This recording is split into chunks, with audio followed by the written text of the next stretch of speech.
All right, I got Moobot up. All right, awesome. Okay, should I start a countdown? 5-minute, 30-second?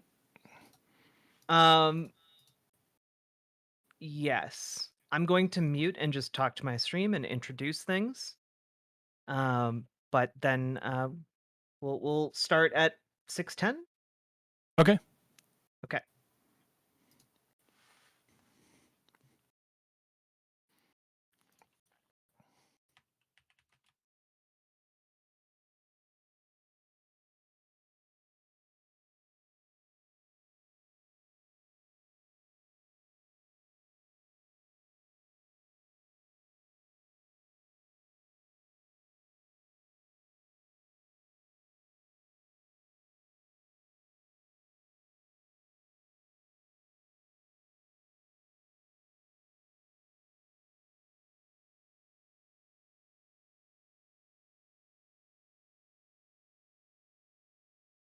I'm going to go on mute unless there's an urgent programming need to speak.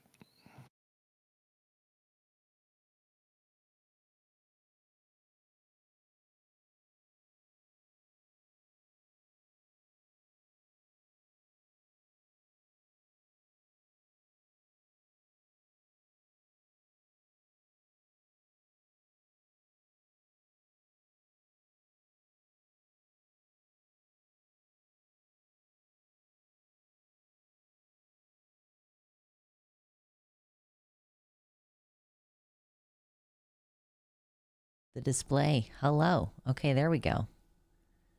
Very nice. Okay, hello, Kiers. Welcome in. Okay. We're doing this group thing, you know. It's weird, it's different. Probably not going to be as many people here tonight. That's fine. We're going to do a chill group stream. Hell yeah. I have to resist changing the title to Apes Together Strong every time. It's like, this is a more official thing that we're doing, you know?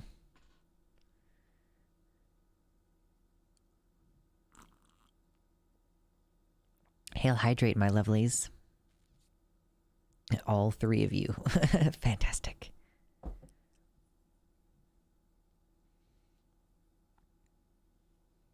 Maybe I should change the title. Maybe it should be a more interesting title.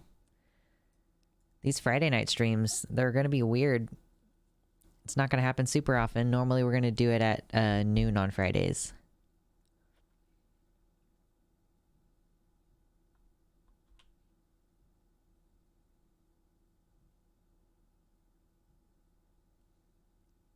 What should the stream title be, though? That is the question.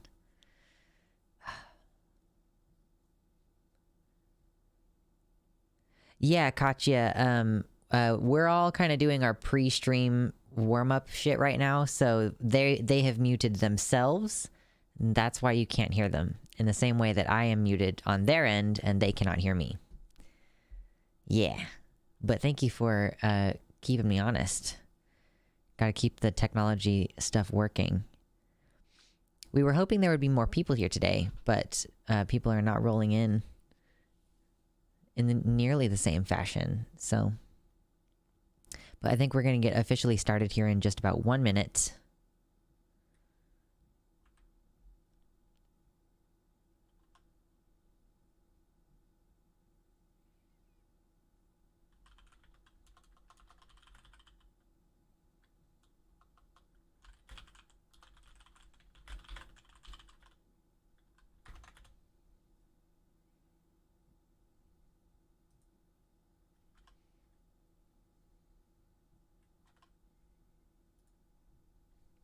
There we go. Okay.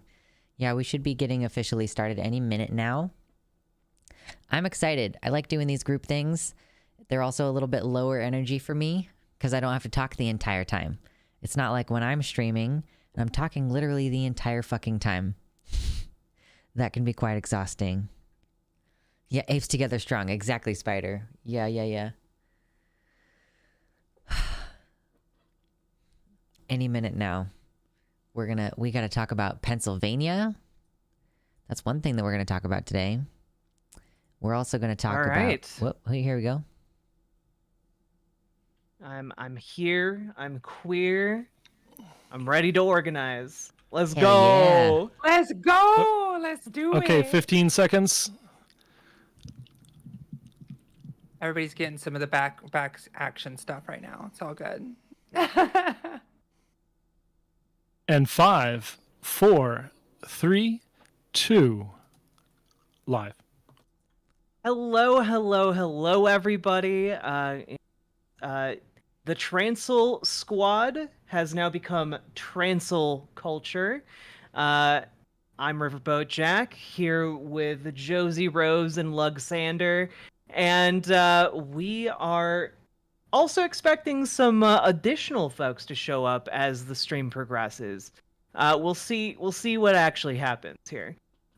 But welcome. We are doing a collaborative stream today to organize with Progressive Victory 2022 to get people motivated and to channel all of the rage, despair, hope, and energy of our audiences towards volunteering in the midterms that are coming up here pretty quick. We're under 60 days to the midterms.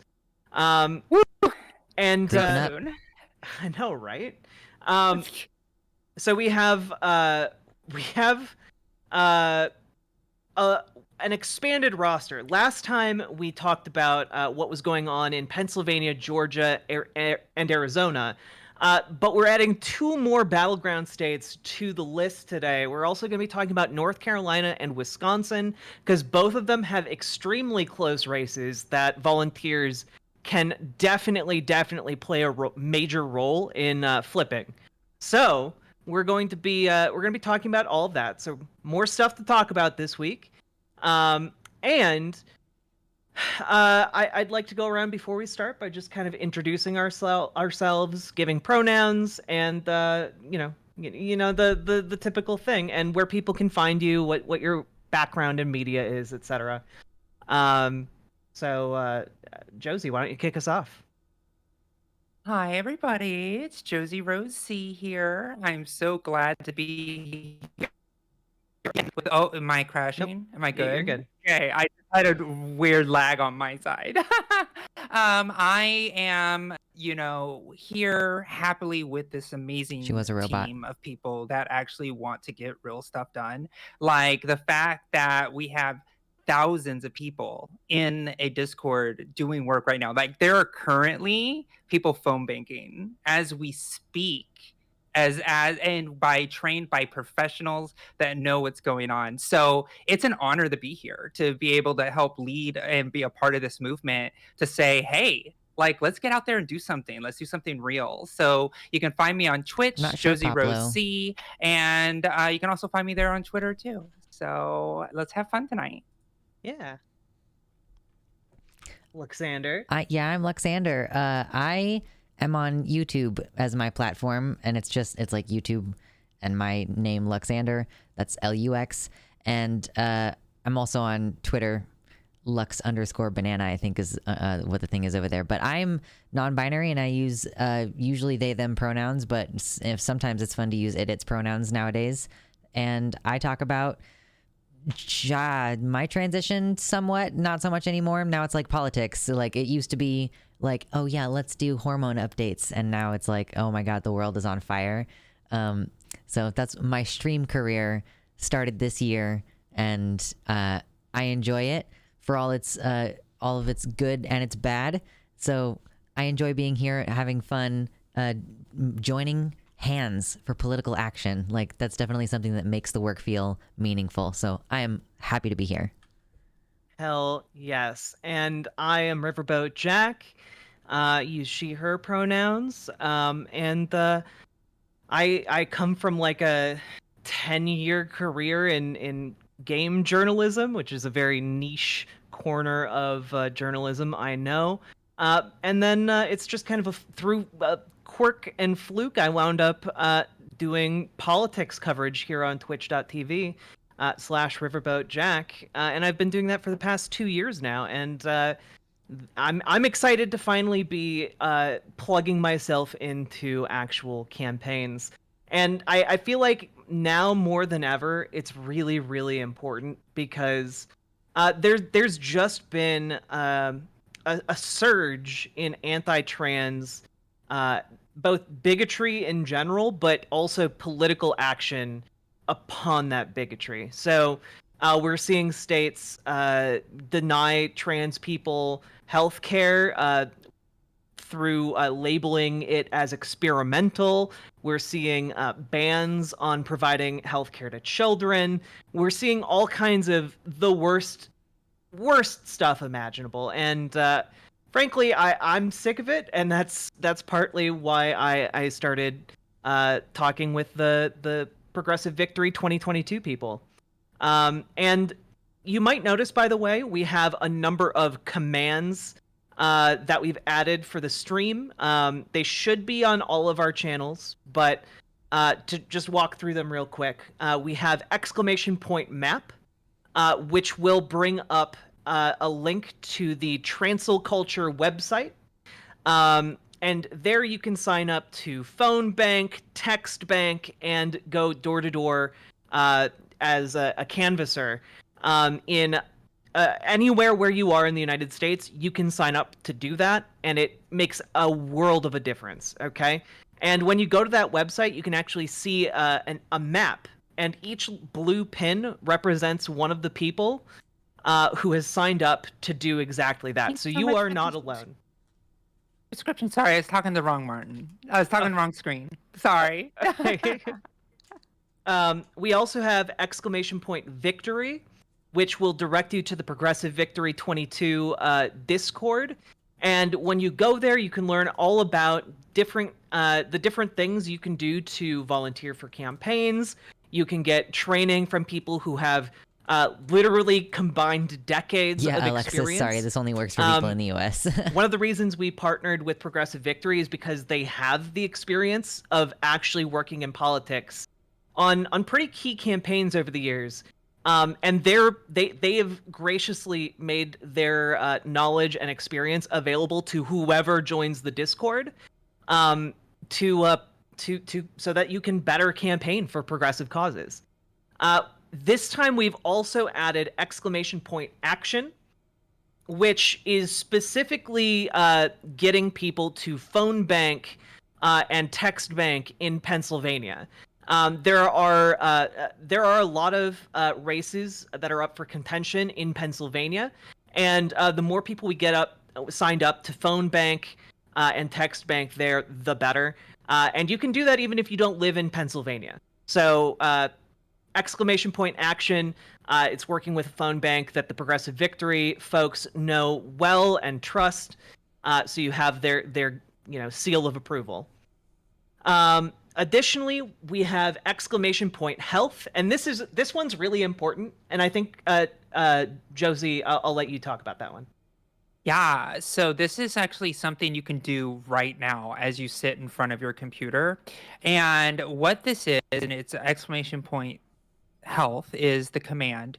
But really what it is that the Biden administration just put out a rule change and also Title IX changes to the to make sure that we have equality for trans folks. But before these rule changes go into effect, they have to take public comment. And these public comments are very, very important because they allow people to understand that this is popular and this is important for our equality.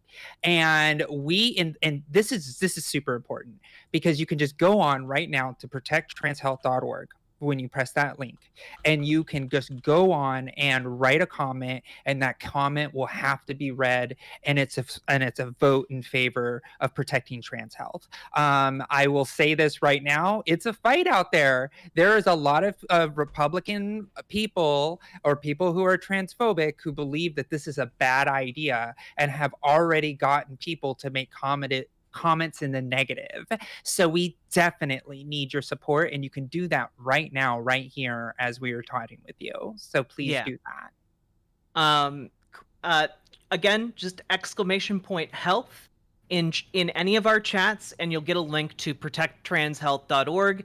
And then it's super easy. There's a form you can fill out for public comment. And Also, if you could share that link across your social media accounts with your friends and family, that would be extremely helpful because we want as many people as possible to comment on it in support of the proposed rule change, so that we can help to curtail discrimination when it comes to health services.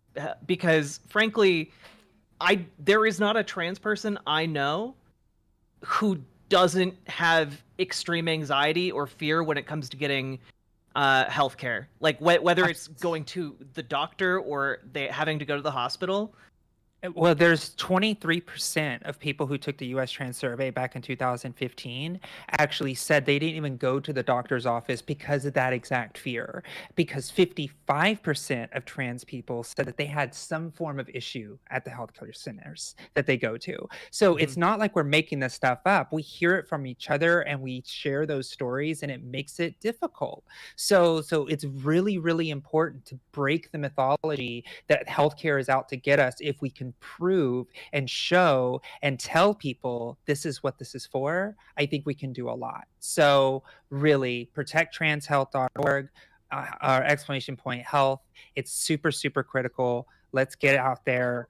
We cannot lose this public comment fight. We just can't. And it's silly that it goes to these things, but it's important for us to show up.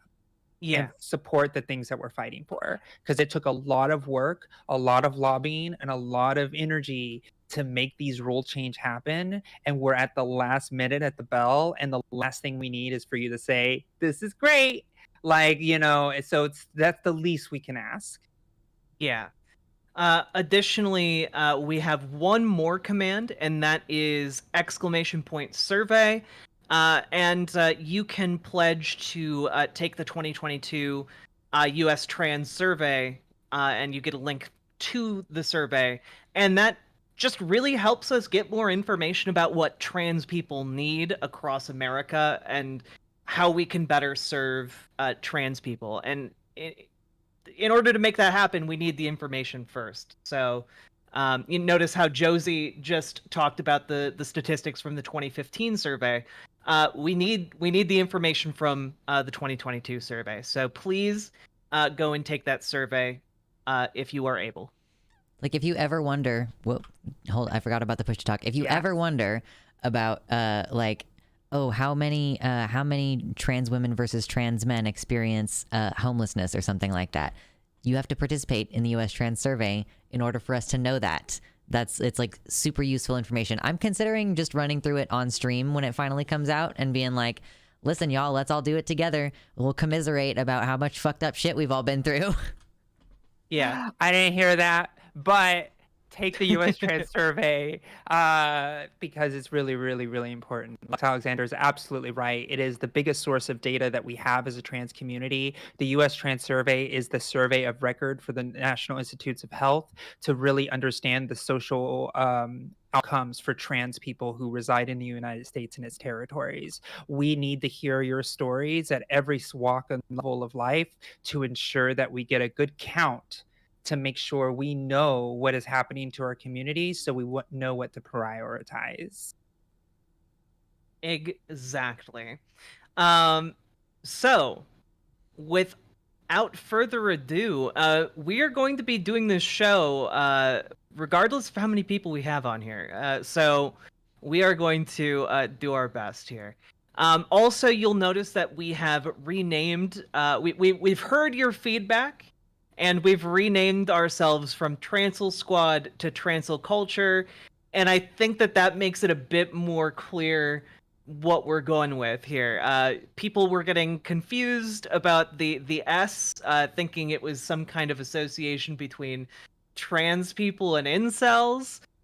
So we've heard your feedback. We dropped the S, and we added culture to make it much clearer what we were talking about. And Trancel culture is now here. So I hope that alleviates some of the confusion. I am so happy that I was too busy to know that drama even happened. I feel like I dodged a bullet of just like, oh my God. Okay. Bless you for taking care of that discourse for us. Much thanks over here on this side. Yeah, no problem. We are currently here. Sorry, we kind of got off to a bit of a wonky start, so I'm just trying to find my footing here. But we have a lot of different races we want to discuss across 5 different states. So again, Pennsylvania, Georgia, Arizona, North Carolina, and Wisconsin. Some of the major races that we're looking at in each state. For Pennsylvania, we're looking at Josh Shapiro and Doug Mastriano, and for the governorship. And we are also, of course, looking at the Fetterman v. Oz race for the U.S. Senate. In Georgia, Stacey Abrams is trying to take down Brian Kemp, who is the current Republican governor of Georgia. And we have a really weird race between Raphael Warnock and Herschel Walker that is unfolding. That is, frankly, way closer than it has any right to be. And I have a feeling that if we got more people to go door to door in Georgia, that is something that would actually tip the scales in favor of Warnock. And on top of that, in Arizona, we have Kari Lake versus Hobbs. Kari Lake is just a crazy person who won the GOP nomination, and we need to prevent her from becoming governor of Arizona by any and all means. And then we have Kelly versus Masters. Blake Masters is kind of like a knockoff of who's the guy in the wheelchair who lost his primary? Gosh, I just forgot it. I was about to say it, and it just slipped my mind. Come on, he's Chad, famous. where you at? He's famous for punching a tree. He punched a tree. Cawthorn. Anderson. Yeah, Cawthorn. Hawthorne. Yeah. Thank you, Then in North Carolina, we have Beasley versus Budd. And really worryingly, we need to turn out to prevent the state legislature in North Carolina from becoming a supermajority for Republicans. So a lot of these states, a lot of the state legislatures, you'll find as we go through talking about them, have relatively dominant Republican makeups. But one of the good things is if we can manage to hold power in 2022, that sets us up to possibly tip the balance of power in 2024 and beyond. So showing up and preventing horrible supermajorities from happening is a big priority in the midterms. And then we finally have Wisconsin with Evers versus Michael or Mickles. I don't know how to pronounce his name. And Johnson versus Barnes. Basically, the only thing standing between Wisconsin becoming a hellscape has been Tony Evers, who has over his past term has vetoed, I believe, more legislation than any Wisconsin governor in history. So he has been single-handedly vetoing anti-trans legislation, and he's been putting up a good fight. So we need to turn out for him because he is currently being hounded. So those are the races we're going through, and we're going to start off with talk about Pennsylvania's races.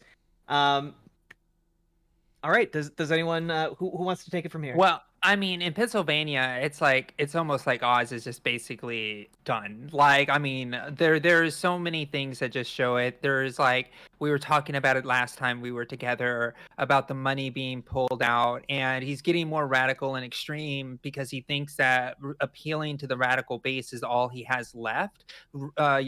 He even took off the Trump stuff off of his website, so he doesn't know which direction to go. I always he's hurt, he's dazed and confused. They should have thrown in the towel a long time ago. Fetterman is just continuing to pound him, and it's been absolutely just a joy to see in the bright spot as a bright spot in this campaign. But we don't gotta let up either.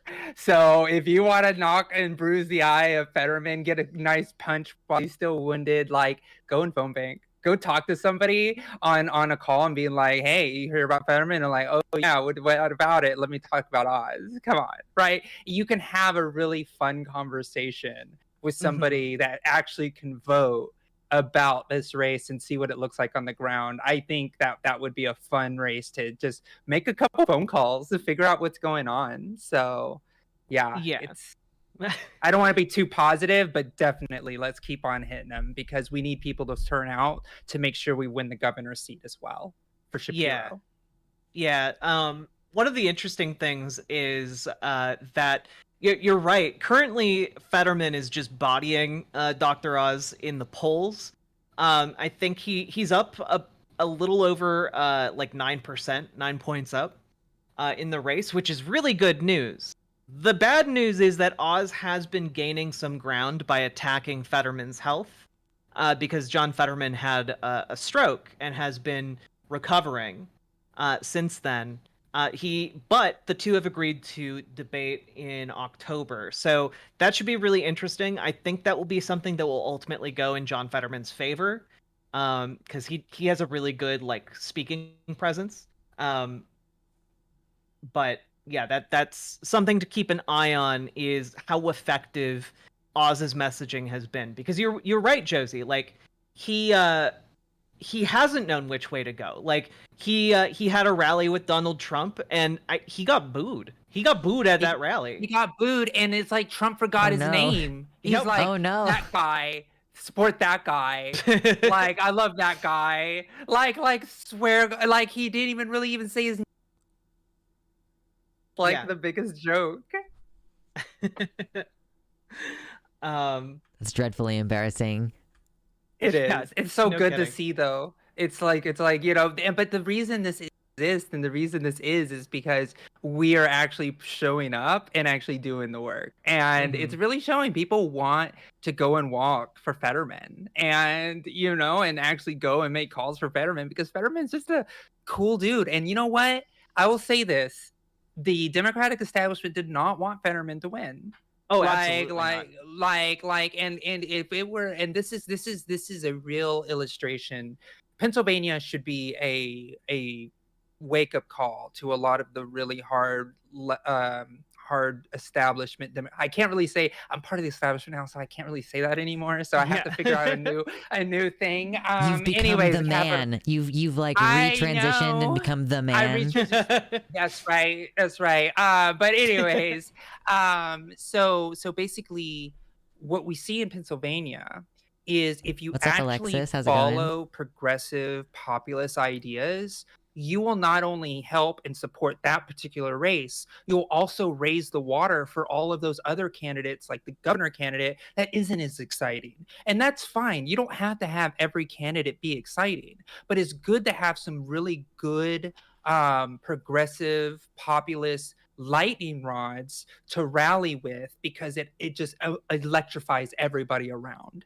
And so Shapiro is probably so thankful that Fetterman is really picking up the weight. I mean, Fetterman is picking Shapiro up at this point and crossing him across the finish line with him because when the people go vote for Fetterman, it's a really easy choice to just go ahead and vote D, right? And vote for Shapiro.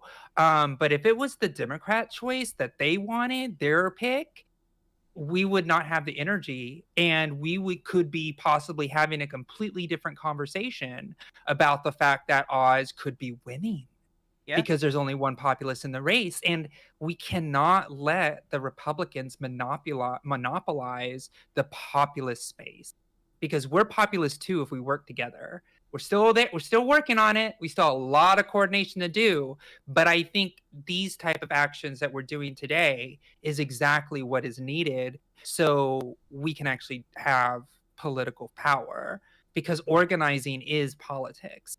And this is an opportunity for you to get a free lesson in professional level politics. We're not talking about just another local race here. We're talking about a professional level political training that you're going to be able to get and carry that with you. Have a new experience under your belt. And all you have to do is just pick up your phone. Yep. Like, that's what you got to do. So seriously, you need to go exclamation point victory, and you need to do that exclamation point action. You need to do that because those things are super critical, and we need to hit them so hard that they run scared the next time they poke another dramatic candidate like Oz out of the hole. Yeah. So Well, and like again, Fetterman has a history of being on like the right side of politics. Like even before same-sex marriage was legalized, he personally married a gay couple in the town he was mayor of. In 2013, 2 years before it was legalized. Like he's not just someone who is willing to pay lip service to LGBTQ rights. He's somebody who put himself in danger of, like, you know, he could have been arrested for doing that. You know, like it wasn't legal to do. And also on top of that, Dr. Oz is like the biggest punching bag. Like you have coalitions of doctors coming out and writing like Thank you, articles Alexis. Thank you so much. published Oh, I in appreciate scientific literature, in scientific like publications, in scientific journals, arguing that he shouldn't be considered a doctor. Like they have absolutely. yeah. Like It- Scientific American ran one. Like the Journal of like Missouri Medicine ran one. So like, think about, it's crazy. I was thinking of this bizarro health like alternate universe where like Oz had the same Teflon ability as Trump. Like, could you imagine like Oz having that ability of like having all of this stuff come against him and just have no consequences whatsoever? It's laughable, right? You think, oh my Yeah. God, how in the hell? But it's like, it's also laughable that Trump has this ability too. Yeah. And, you know, so it's really scary to see the attempt of saying, no, this guy's got my blessing, leave him alone. But Yeah. no, we're going harder. We're going stronger. And, you know, I just love the fact that it's starting to show that people are tired of the memes of politics. I think that you know, this is some dozy hot take here, but basically I think that people, when they first elected Donald Trump, I think they thought of the memes. They were like, oh my gosh, let's throw a brick through the window. Let's show the Democrats by electing the other guy. Like, you know, there was a lot of bullshit reasons why people voted for Trump. They weren't based in like reality. They were very just like, oh, I'm gonna vote for Trump because right. And I think now though, after we suffered 4 years of it and have had a competent president for the last 2, I think people are starting to be like, do we really want to meme this again? Like, I think we should just let politics be boring and not support these really terrible humans anymore. And I think there's a wake-up call happening. This is completely my hot take, but the only reason that's happening though, and I'm always gonna call it back, don't you think I'm not, is because people are making phone calls. I'm not kidding. Like, people are talking about politics, and we were talking about 60 days out. This is statistically the moment when voters start picking up voter guides. This is the moment where voters are like, oh, the election's coming up.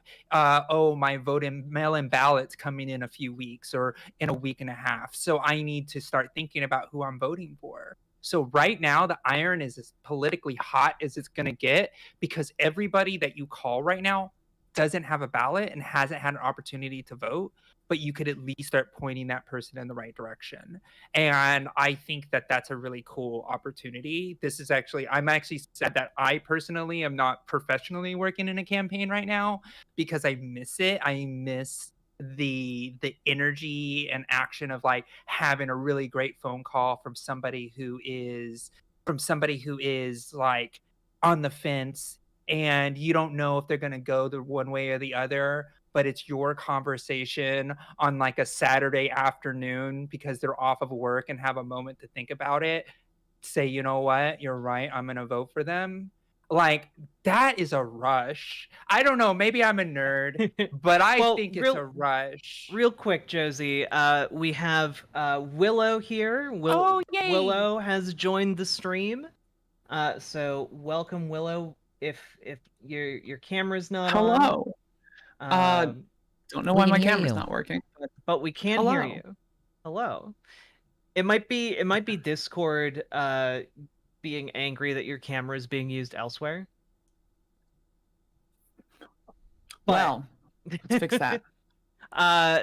Yeah, we are currently talking about the political situation in Pennsylvania, and but before we continue, maybe you could introduce yourself, talk about pronouns, There you are. media history, and why you feel it's important to organize.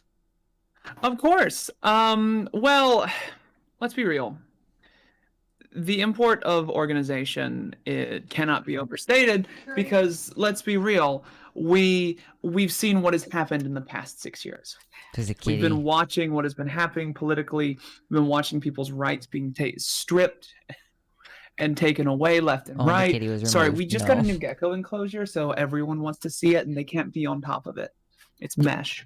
But, like, as Josie was saying, look at the people who... Oh, no, wait. No, wait. Let me scroll. Let me circle back to that. I'm Willow. Hi, I run Trans 101 on Twitch. I do educational and fitness stuff on TikTok.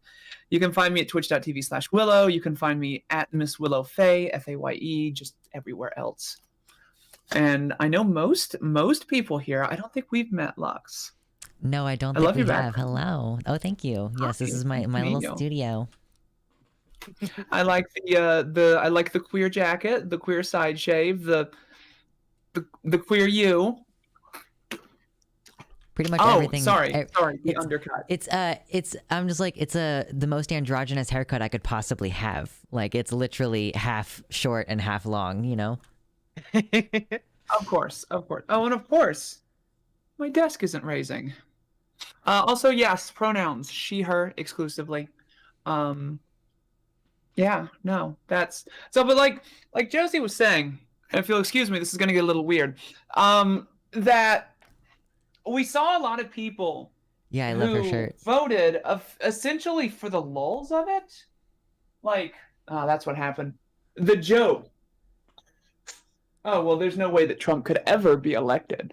So who on earth would think that that's going to happen? So let's just vote for him for the lulz. And then 4 years of hell happened, effectively. And it is good to see that people are actually organizing for actual legitimate change, for equal rights, for workers' rights and voting rights and women's rights.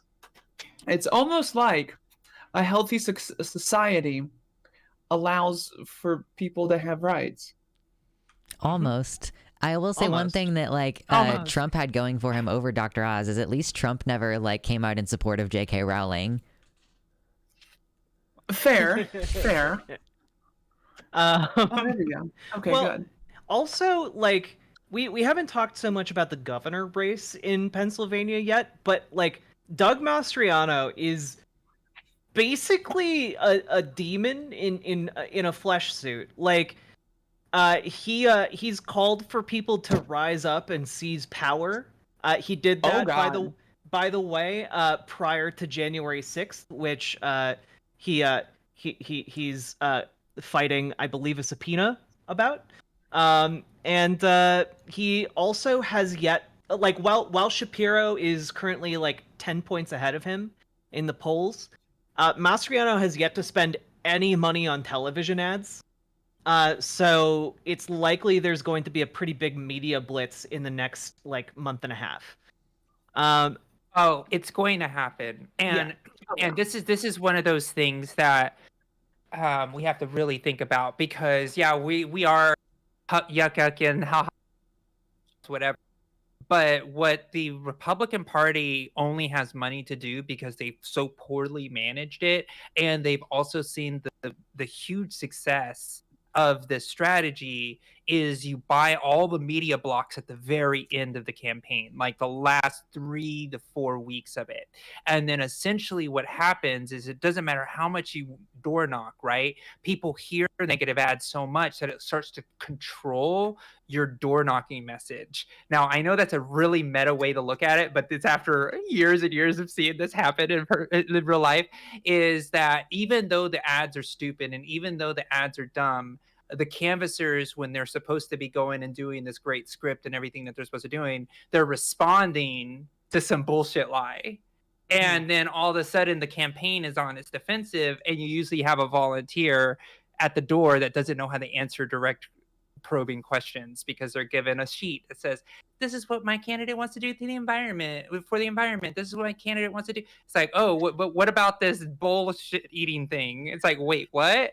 And, and that's a direct example from Nina Turner, right? Because Nina Turner made an example and said that you have a choice between two bowls of shit, between Trump and Joe Biden.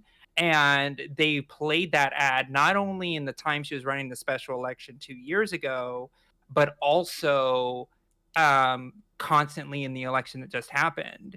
So what you would see is this massive media buy, and those canvassers are now talking about, what do you say when somebody says they're the bull of shit? Like, what do I say to that Democrat that said that, did my vote for Biden equal to a bull of shit? Like, and it sucks, right? And that's what they spend all of their money to do. And it's really frustrating. Well, and do it right at the end. The worst part is, by the way, that like Democrats don't have to make up lies about their opponents. Like we don't have to do that. Like one of Doug Mastriano's biggest, I would argue, in a pantheon of horrible shit, one of the worst things he's done is collaborate with a man by the name of Andrew Torba, who is the CEO of Gab, who he paid $5,000 to consult on his campaign in February. And this is after Torba had publicly made an anti-Semitic string of comments and essentially arguing that Jewish people had no place in the GOP. And Andrew Torba, after meeting with Mastriano, was like, "Yep, this is our guy. He and I, we agreed that we're not going to do any interviews with non-Christian journalists."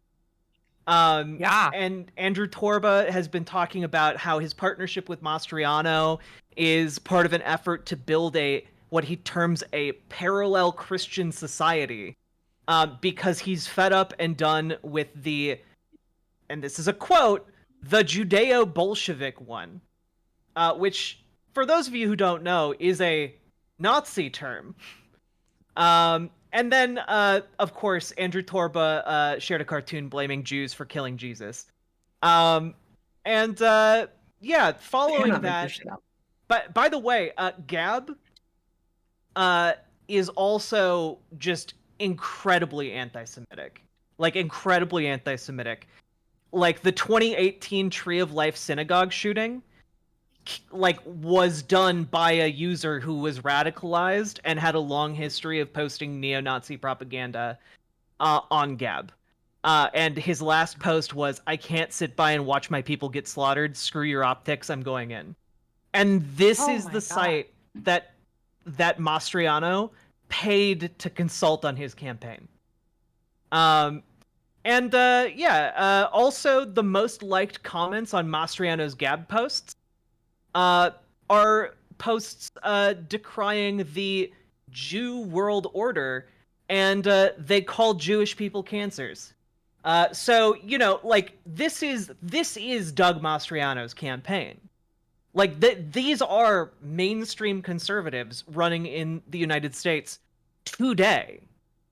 And it is, like, people need to be aware of this. It's chilling, because Mastriano has a lot of money behind him too. Like, I know that the general Republican funds have been slim, but he's like, I'm genuinely concerned about what will happen when the media blitz starts. We'll see. Yeah. Okay. Yeah. So one of the things I really wanted to talk about when we were talking about like, canvassers and having to rebuff the basically the conspiracy ass talking points that the right makes up is now. Bear with me here because it's been about 15 years since I saw the article on this.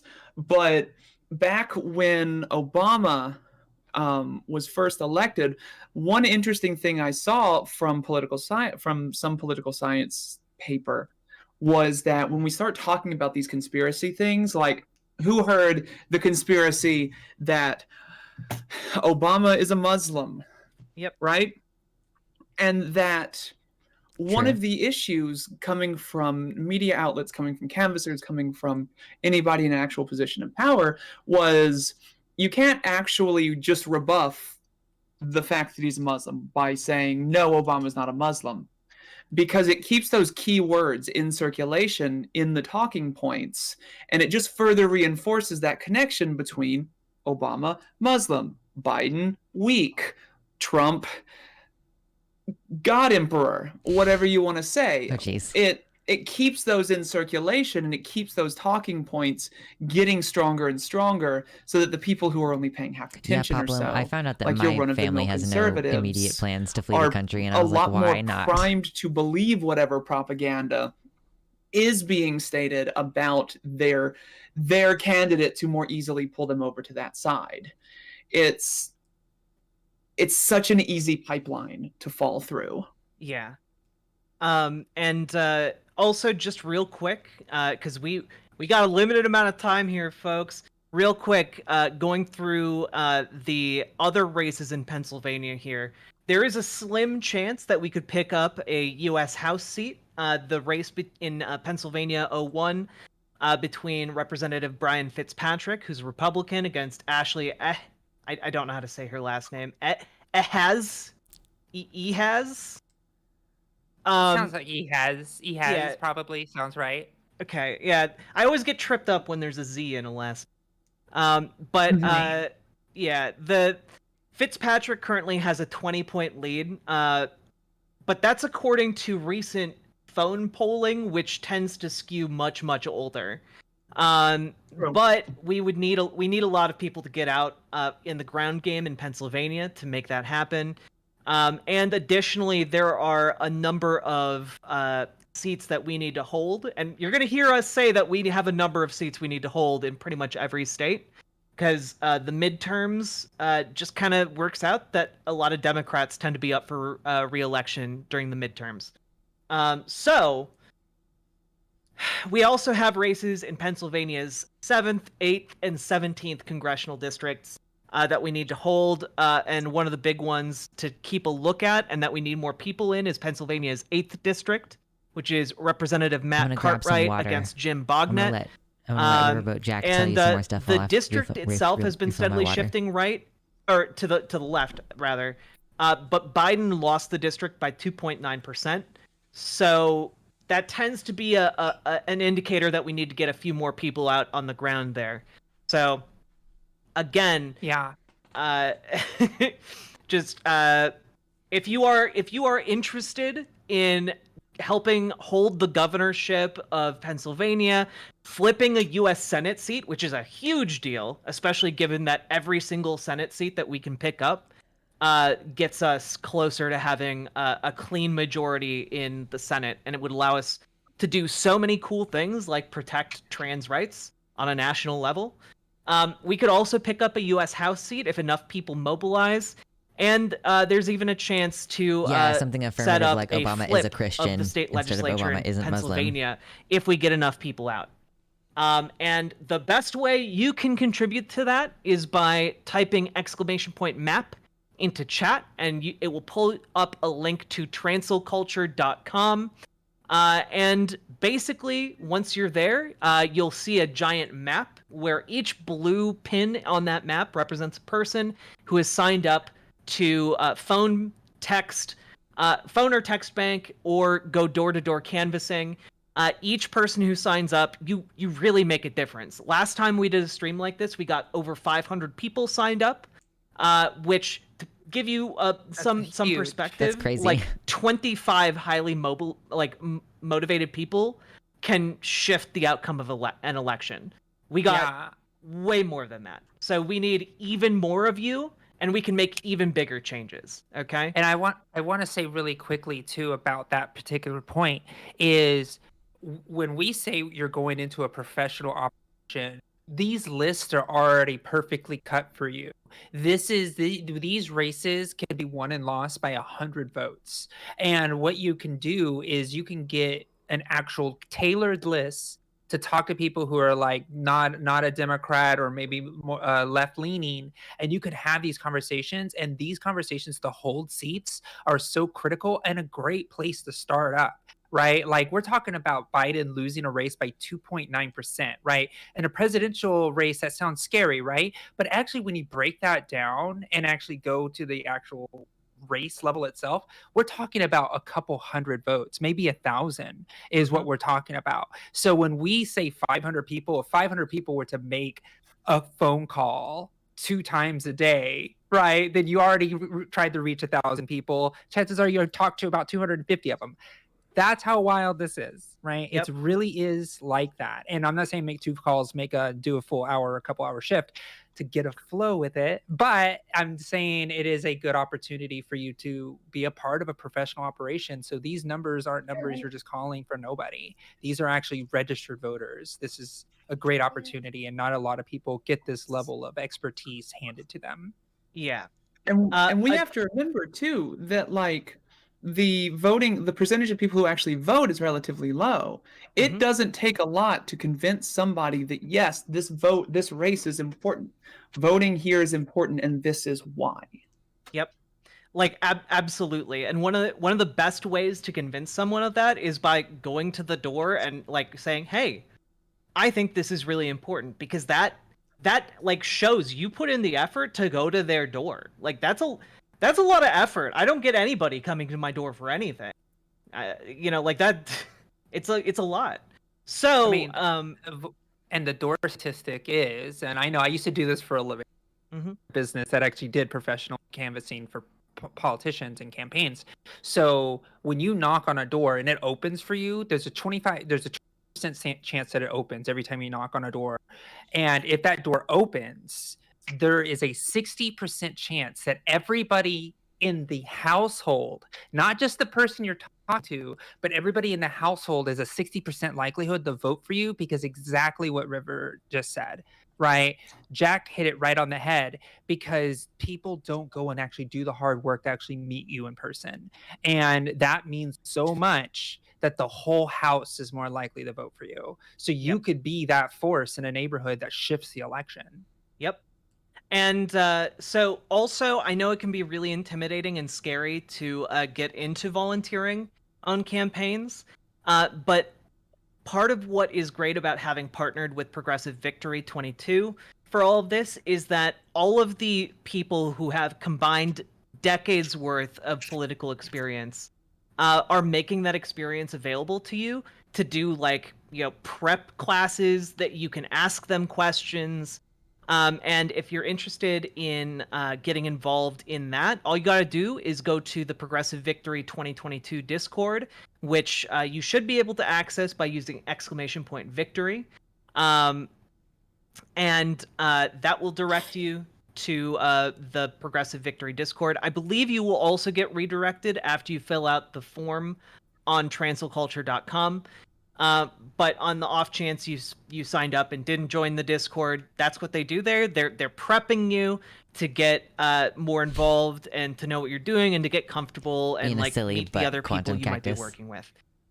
So great organization, highly endorse going over there and learning some stuff about volunteering. Yeah.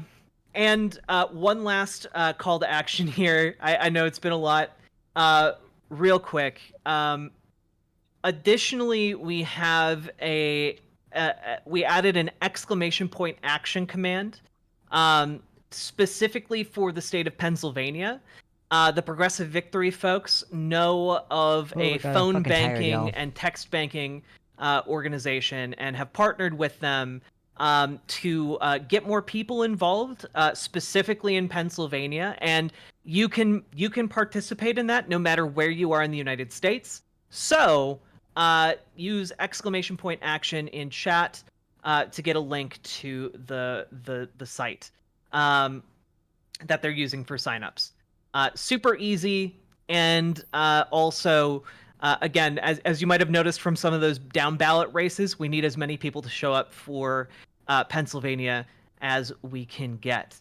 So, that being said, let's move on to talking about Georgia. Oh, great, my home state.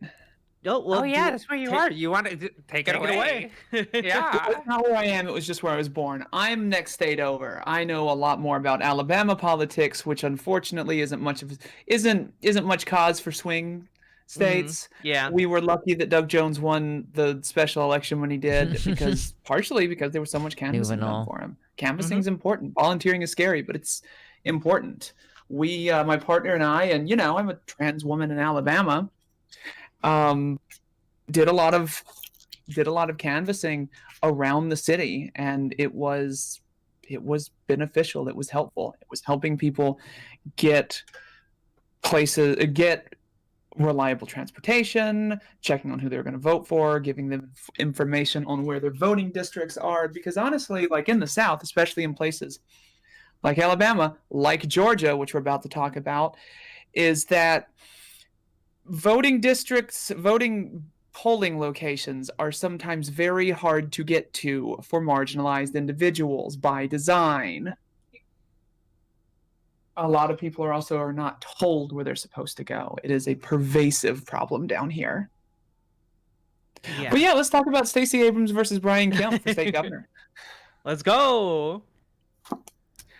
Well, I admit I'm a little bit underprepared, but I do have talking points, which is so helpful.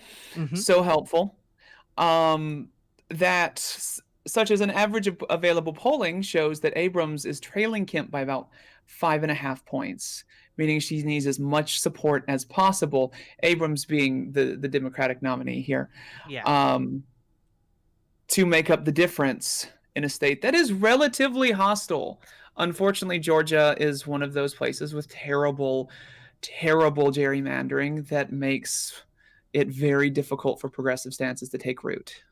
But if we were able to flip the governorship, it would be a huge win. Like, absolutely. Stacey Abrams has taken a couple shots at doing something along these lines, and I think she might have the momentum to get it done this time. But she can't do it alone. She needs people to actually turn up and volunteer, and that's where you guys can. Additionally, we have Georgia, I believe, has one of the strictest abortion bans in the country. It is not great. Also, Brian Kemp has been trying to fight efforts to subpoena him in Donald Trump's very good phone call where he tried to extort Georgia for more votes. So there's a lot of shady stuff going on with Brian Kemp. Really bad. And he was also one of those going hard Christian, right? Like, I think he also said that he was going to vote against contraceptions, and he was totally okay with that. So it's becoming a close race because abortion is getting on the ballot in a lot of these places. There's a lot of really huge unknowns in that race, and it's probably, if I have some time, I'm probably going to give some of my time to this race because there's been so much work on the ground being done in Georgia because of the way voting is done out there. It is not a fair process. It is a system that is meant to kick you off rather than keep you on. And there is even a vote curing process, meaning if there's anything that is wrong with the ballot that was legally submitted, then they will say, oh, this ballot's invalid. And then that campaign is responsible for chasing down the voter to make sure, hey, your vote didn't keep counted. Are you sure you wanted it this way? And that process is another way to stop voters from being able to have access to voting for who they are, because you look in Georgia, there are hour-long waits in line. You can't even legally give people water or food for waiting in those lines. The voting districts is another issue. I believe Georgia has voter ID laws, I believe, as well. So there are so many barriers to access to the polls. So when you and I'm really glad you brought that up, Willow. Even though, Willow, you are working on a blockbuster, like which race was that? That was the senator. That was a special election, right? After Trump got elected. That was who was that? Senator. I can't remember who It senator was Doug Jones won Jones? against what was his name? Roy Moore. Roy Moore. Roy Moore, right. So you have Doug Jones, and everybody knew about the Georgia. And I had people from California driving to Georgia to work in the Georgia race. And you would think, man, there is so much advertising, there's so much energy going into this one race. But I bet you, Willow, I'm asking you, how many people did you help, even though everybody knew they probably wanted to vote for Doug Jones? Yeah, exactly. And let me say about that election, it ties into it. That election, Doug Jones, to show you how stacked against progressive ideology that these institutions of power are, Doug Jones didn't win by nearly as much as he should have against somebody who was removed for office twice and also is a pedophile. Yeah. Was on record groping 14-year-olds. Has literally been removed from a mall before for creeping on underage people. And he still didn't win. Doug Jones still didn't win by what he should have. And then he lost again to a football coach who doesn't even know what the 3 branches of government are. Yeah. Yeah, we're talking about The Roy Moore. voting laws in Georgia are basically, I hesitate to even use this phrase because of how much of a white passing person I am. It basically been called Jim Crow 2.0. Like the voting laws are terrible, and if they remain in power, they plan to get rid of automatic voting registration, eliminate no excuse absentee voting, curtail Sunday early voting, and a lot of these polling locations are done at places in the South like churches, because there are so many churches down here, which employs volunteers, and provides an overall atmosphere that is generally hostile to queer people and other marginalized individuals. Yeah. I always think it's such bullshit whenever I have to vote in a church. No, you're good. Oh God, it's the worst. Well, I just, not to self-promote myself too much, but I've been asked to speak at the DNC's Women's Leadership Forum. And I am speaking on voter protection, in particular around the idea about trans access to voting. Right now, we know that from the survey back in 2015, that about a third, about 32%, of people were denied services or abused or harassed or worse because they showed an ID that didn't match who they are when they come into that person. And we need to also make sure that we're keeping an eye out for our trans siblings that go to those voting booths to ask for a ballot and are denied one because they don't look like their ID, or they have a name that they don't use anymore. Like, these are the things that there are so many barriers to access the voting that we in Georgia has just for cis people. Now layer in trans people, that's how important this is, because we're having a hard time to get access now. Could you imagine if Brian Kemp was in? Brian Kemp used to be the former secretary of for Georgia, correct? Like, he used to run the voting process in Georgia when he ran against Stacey Abrams the first time. And that's one of the reasons that he actually had the ability, because he knew the voting system so well. So you're telling me if we let that man into governorship again, like it's even going to be even harder for Black people and people who aren't white going in to vote. It is a tragedy, and that's why it's so important that we make sure we get him out of office. And this is a really good opportunity to strike and get somebody like Brian Kemp out of office because of his just draconic views on reproductive care and trans people and everything else. Like, we actually can swing and hit him out of I office think I've only and had to vote in a take church a once. governor's seat and turn Georgia was awkward. blue. Like, I want Georgia to be blue so bad. Well, Yeah, they did manage to get a couple of Democratic senators in 2020 in Georgia, didn't they? So, like, Georgia has already come out and voted and proven that they can swing things blue. Yeah, it just takes a whole lot of effort, which is one of the reasons why we're doing this organizing stream, right? Like, the more people we can get out in these key states and races that we're talking about, the more likely it is that we will be able to continue this trend of flipping.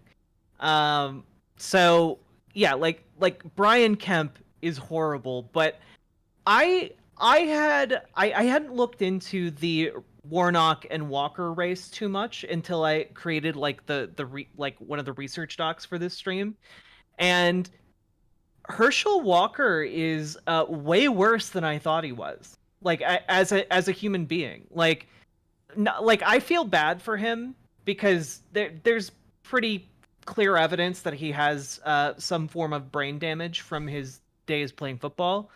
But at the same time, like, I thought she was joking for a second. Dude has also like pretty troubling history with domestic abuse that I was unaware of. So when it comes to like whether or not Herschel Power should be given power in Georgia, I think the answer can be pretty definitively said to be no. Especially when I'm gonna describe this to you. So I guess trigger warning for domestic abuse. Walker allegedly held a loaded gun to his wife's head and said, "I'm going to blow your fucking brains out." This is substantiated by the restraining order his now ex-wife has against him to this day. In the affidavit provided to court to secure that order, her sister testified that multiple members of her family had received calls from Walker threatening her life. In that affidavit, her sister claimed Walker once called looking for his ex-wife while she was out with her boyfriend. Her sister took the call and said Walker became very threatening when told of his ex-wife's whereabouts. To her recollection, Walker stated unequivocally that he was going to shoot my sister Cindy and her boyfriend in the head. On another occasion, she said she talked to Walker at length after he'd reached out to her online. He expressed to me that he was frustrated with Cindy and that he felt like he had enough and that he wanted to blow their fucking heads off. Again, a lot of recurring threats to shoot people in the head. This man should not have any form of political power at all on that basis alone. But also, like, I don't think the dude knows what's real. I genuinely don't. He's been claiming for months now that he has special agent training. And he finally posted the proof, and it's like a laminated card that police departments give to children. It says he's an honorary agent and special deputy sheriff of Cobb County. Like, no.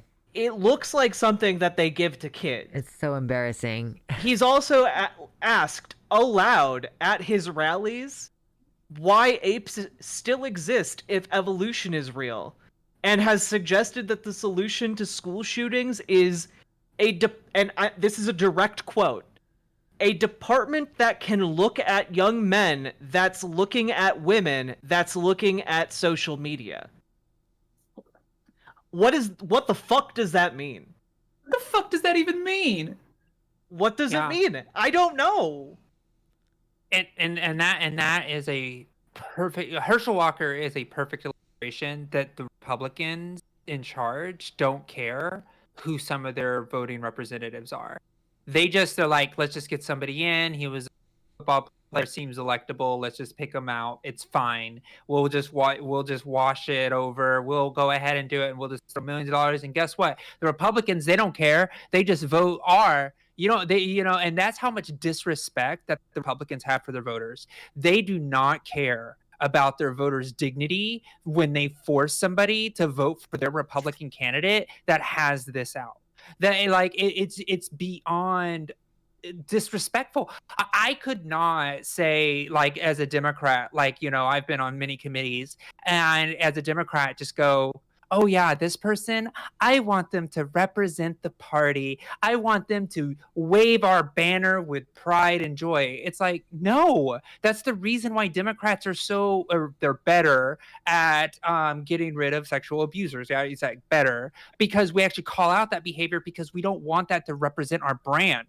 But Republicans don't care. They don't care if it's a pedophile, like Roy Moore was way too close. They don't care if it's a showman who knows nothing, Donald Trump. They don't care if it's a failed doctor on TV. They don't care if it's a quarterback that's obviously dealing with some really important physical, mental issues that need to be addressed, but yet they are still pushing them forward. It's like, I feel like a dam's got to break eventually. Like, how is this? No, they don't have a bottom. They don't have a bottom. Yeah, there's no dam to be broken. Like, Matt Gaetz literally sex trafficked a child. Yeah. And like, he still goes around campaigning. And he's gonna win his election. Yeah. He is not one know? of the swing elections we're gonna be talking about. Yeah. Like, it's insane, and the worst part is it's effective for Republicans. And I just don't know why they don't care about their own self-respect. It's just like, do you lose They it? don't have any.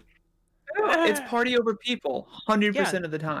Well, and Warnock is only up right now in the current polling has him up by 2.7%, which is shockingly close. Yeah. When thinking about his opponent. What will be interesting is their debate on October 14th. They have both agreed to it. They gonna do it? Ooh. Walker's done. Warnock had a stipulation that he would only do it if talking points weren't delivered beforehand, and if they agreed to a second debate following it up. And Walker has agreed to that. So we'll see if his handlers allow that. I mean, so he's part in of trouble. Part of the mentality behind that. Did any of you grow up in the South? No, I did. Midwest. I grew up in Texas. Yeah. Okay. Aaron so speaks. let me guess. You know exactly what I'm talking about when I say that if you got a bunch of people sitting around and you hear that, maybe your uncle's friend Johnny has been threatening to hit his wife, but that's just talk. That's just how boys do. That's how the Republicans, especially down here in the South in places like Texas, Alabama, Mississippi, Georgia, they see it, that it's all talk until something happens, and then it's, oh, well, we never could have actually seen that coming. Because, you can talk about shooting your wife in the head every day of the week, but, it's fine because it's just talk. Yeah, It's she's just my old ball and chain. Am I right? Exactly. Like, it's a terrible joke because, seriously, I don't understand how cishet relationships function. I don't either. Take my wife, please. Take my wife, please. No, you cannot have my partner there, the light of my life. Shut up. Don't look at me like that. And I would just real quick like to introduce Aaron. Hello. How you doing? Hi, I'm doing well. How are you? How's everyone? We're doing great. I love your green screen background a lot. Me too. It's the forest. And if you could introduce yourself, pronouns, history in like making media, like what do you do? Where can people find you? And why you're showing up to organize with us? Sure. All of that would be great. Okay. Hi, everybody. My name is Aaron Green. I have started running a little show called Trans in the Am, where I like to talk about trans news topics, interview other trans people about their experience being trans. I think it's really important for a lot of younger trans people, or even not even necessarily younger, but just new into transition, like baby trans, so to say. I think it's really important for people to see the perspective from a swath of different types of lives. So that's what I want to do, is try to talk to as many trans people as I can and get them to share their experiences so that other people can see that and maybe identify with something there that they might feel within themselves. Yeah, so I've been doing that. I work on Ashley's show as well. We're working on the Trans Resource Curation Project. I think we're changing the name to the Trans Resource Center. But we want to have a huge collection of like all kinds of resources and stuff like that for trans people. If you don't know where to go for like voice, or if you need more information about, laser hair removal or anything, pretty much anything you can possibly think of. We want to create a repository of all that information so that it's easily accessible for other trans people. And yeah, that's pretty much what I do. You can find my stuff on aarongreen.tv. And yeah, follow me there. But I'm just here because I love getting involved in politics. In the 2016 years, I was a door knocker for Bernie. Oh, nice. So, yeah. I was one of the precinct captains in my precinct in Nevada, so that was a lot of fun. Awesome. And pronouns? Oh, she, her. I also have neo pronouns, but no one should feel obligated to use those. That's okay. What are furs. Okay, got it. Thanks. I'll try my best. It's okay. You're my favorite ent. Yeah, right. Look, I'm surrounded by trees. Yeah. So we've been talking about the state of Georgia and the situation in there. We've been going over the Warnock and Walker race. I don't know. Like I mentioned earlier that comment. Like it looks like the police department gave him like a little laminated card for children. Yeah. One of, I think, Arizona's like state legislature or U.S. House members from Arizona responded saying, "My son got a Paw Patrol badge. Think that gives you both the same authority." Yeah. Yep. It's like that scene from The Office where Dwight gets the like volunteer sheriff badge or whatever. Yeah. Exactly. Ron Swanson's little "I can do what I want." Let me try. Sorry about that. Oh goodness. Let's see. Additionally, we have a bunch of honestly, a bunch of like state races and U.S. House races, but a lot of them aren't going to be like it's really exciting when we have the opportunity to flip a seat. It's much less exciting, I think, for a lot of people when it's an opportunity to hold a seat. And frankly, a lot of Georgia's races are about holding seats, so that maybe down the road in 2024 or beyond, Democrats have an opportunity to like flip the state legislature or flip the state house. There are 3 districts in Georgia, the 53rd, 99th, and 108th, that if we can hold them, there's a decent shot at being able to flip the state legislature in 2024, which is pretty cool. But also, we have the U.S. House seat, which is Representative Sanford Bishop, a Democrat, against Chris West, who, is basically one of those people who believes like all the elections are being rigged, and also just wants to make sure that if you're a woman, you don't have the right to your own body, like in any capacity, really. It's great. Honestly, one of the great things about campaigning, I think, Democrats is that almost every single conservative that is running for office right now is just an absolute ghoul.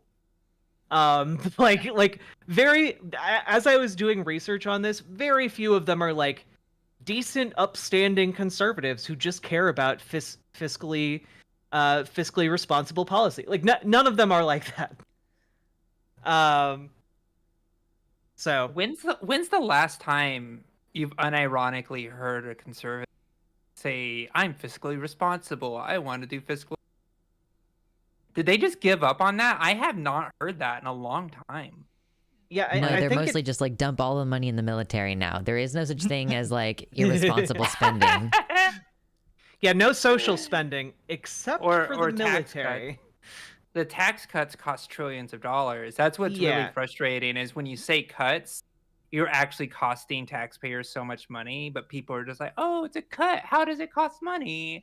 It's like it's so frustrating because like we do a tiny like, student loan debt forgiveness compared to the PP loan forgiveness, and then everybody loses their mind. It's like it's a giveaway. It's like, well, what is the difference between the cuts and forgive? It's so frustrating. I but really hope I that was do- a setup, like because like the White House account was Oh, I like know. sniping at Marjorie Taylor Greene had her PPP loans forgiven. Like I really sincerely hope that they come after all those people for fraud, because like it's not like those people stopped having income, like they're receiving a certain amount of allotment to pay their staff presumably, and it's not like that changed. Yeah. Like it is I think it ended Brandon, Drew. right around when those $1 trillion tax cuts that Trump passed. Like that to Yeah. me was like when any argument about fiscal responsibility from conservatives no Yeah. longer held any water. You cannot be But- like I'm a fiscal conservative anymore if like you're giving that a pass at yeah, all. like it's so annoying because Democrat Democrat leadership will still trip over that, like it still exists. Like, remember the bill? It's, oh, we need to make sure the budget office to make sure that it's fiscally responsible. It's like, what? Why are you saying that? And they even said the same thing about the gay marriage equality bill that tried to pass in the House. It's like, we can't have a vote on it yet until, the budget office says that it's not going to, like, what, protecting equality? Are you fucking kidding me? It was so frustrating. And the Republicans are just, they don't care. Oh, no, It's no, like, no. oh, filibuster, it's so sacred. This filibuster's in our way, break it down. It's like, what the fuck? Like, it's so frustrating. It's like there's no principles, and that's why I think that the Republican voters really need to wake up and see that the Republican Party doesn't respect them as voters. Like Mhm. they just think they're just gonna vote for anybody. Like it's like you'll just vote for anybody. We don't care. It's like we'll just throw the slop out in front of them, and they'll just gobble it up. We don't know why, but they're doing it anyway. Like it's that I feel- disrespectful.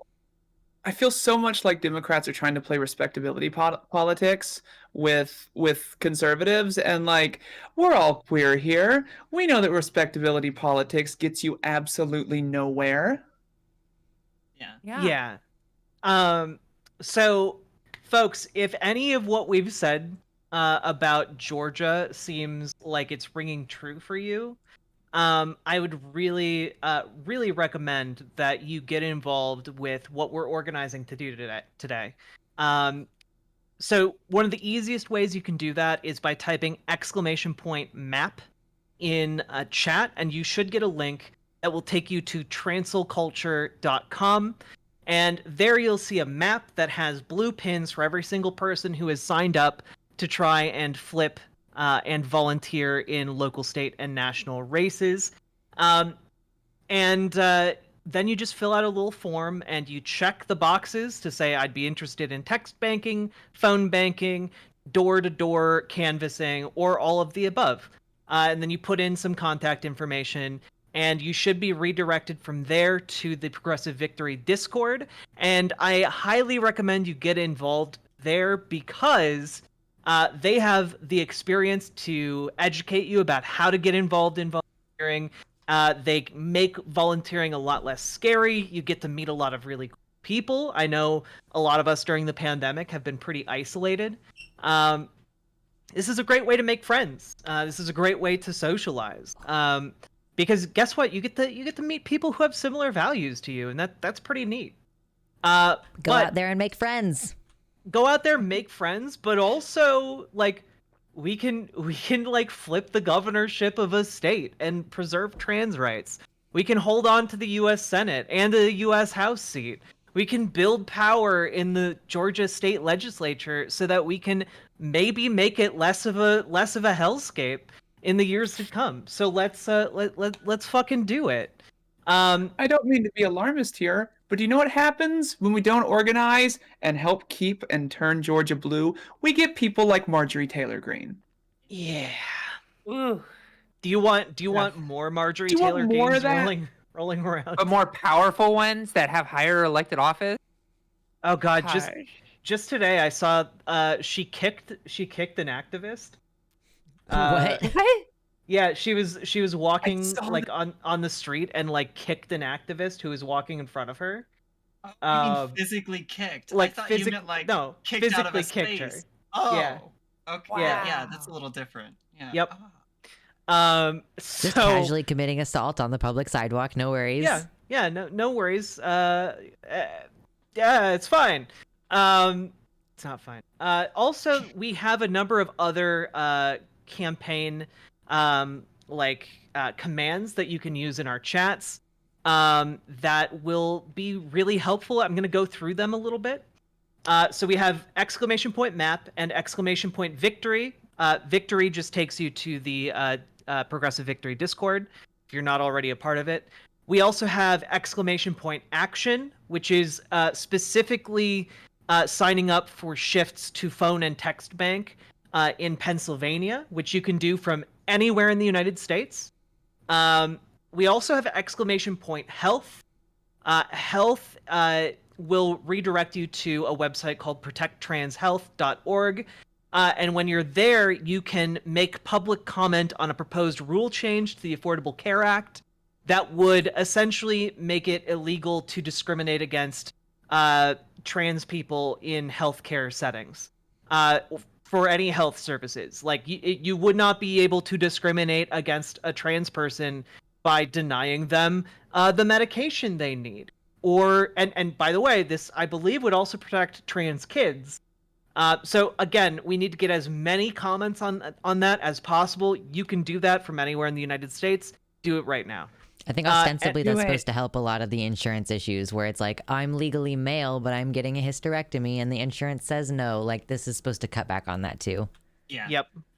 Absolutely. And I want to say that is the first action you could take right now. If you go !health and do a quick comment, that comment has to be read and it is counted as a tally in our favor. And I'm going to tell you right now, the Republicans are doing it right now on the opposite side. And it is a system that we have to win. Just go to Protect Trans Health and do it because it really does help. And you don't have to be trans to do it either. Like Yep. you can be a cis person and an ally. We need you to as much as anybody else. Speaking of having to be a trans person, do you have to be a trans person to fill out the U.S. trans survey? No, you don't. In fact, if you type in !survey, you can actually get access to the new and improved website that we just launched a day ago to actually go and take the pledge to take the U.S. Trans Survey. The U.S. Trans Survey, you've probably have heard about it at some point, is particularly a report from 2015 that is the largest data set of trans people with around 28,000 folks, trans folks who took the survey and really gave us a strong benchmark of what the social outcomes for a trans person living in the United States are. This is a very important survey. We're launching it again for the 2022. We are going to be launching it in the middle of the month next month. And so pledge to take the survey at ustranssurvey.org or !survey to pledge to take the survey. And all the pledge does is make sure that you are on our list. So when it goes live, you get notified right away. So please take the survey, share your story. This data is used for as long as it exists. It is the survey of record for the National Institute of Health, because it is the most scientifically accurate, literate survey that exists for the trans community. So make sure you're counted, make sure your story is told. Cozy up when it comes out, because it is a long survey, because it asks pretty much every section of your life. So yeah, thank you so much, and make sure you take it. All right, we already got 30,000 pledges. Let's shatter those records. Come on. But yeah, also again, we're trying to get people to turn out to vote. Last time we did an organizing stream, we had over 500 people sign up. That's amazing, but now we have even more content creators here, and I hope that the folks who are tuning in tonight will also sign up and get involved, because there is a role for you regardless of your level of like social anxiety and or commitment. Like text banking can be really great if you don't want to have that voice to voice interaction. I know that I, for one, sometimes get really self-conscious about my voice, Additionally, you can phone bank if you don't feel comfortable going person to person, door to door, or you could go door to door. And you know what? If you don't feel comfortable doing any of those three things, by joining the Progressive Victory Discord, there are a number of other things that you can do. You could pitch ideas to the Progressive Victory folks to see if they think it would be effective. I know that there have been some positions open for people who want to get even more involved in areas like graphic design, in areas like writing copy to like appeal to different communities. The shoulder kitty. There's a lot of different things, a lot of different ways your skills can be useful to campaigns, and that let your brain have fun with it. It's not something that's supposed to like box you in or feel bad. You like this is and can often be something that is actually fun to do. Yeah. Could I chime in real quick? Yeah, go for it. So when I was starting to do the volunteer stuff, back for Bernie, like one of the biggest things for me was the feeling of nervousness that I would get when I'd want to go volunteer, and I would get ready, and it'd be like my hands on the door and I'm ready to go outside, and it's just like suddenly, oh, well, what if there's somebody there that doesn't like me, or what if people are a little bit more aggressive than I'm ready to handle, but the biggest thing to do is to just try to get past that and then just start. Once you get started, and once you are into it with other people, you can just start flowing just all the time. And one of the hardest things to do is to know what to do when you want to help and volunteer and stuff. And so the Progressive Victory Discord is awesome for that, because there are so many different people here from all walks of life that have so much experience that you don't need to know what to do to help. There are people here that will tell you what you need to do to help. So that takes a little bit of the weight off of you as well. So I'm really happy that we've got this group set up and everybody working together and stuff. That's really great. Yeah, I'm really glad too. And with that, let's move on. Unless anyone has something else to add. Okay.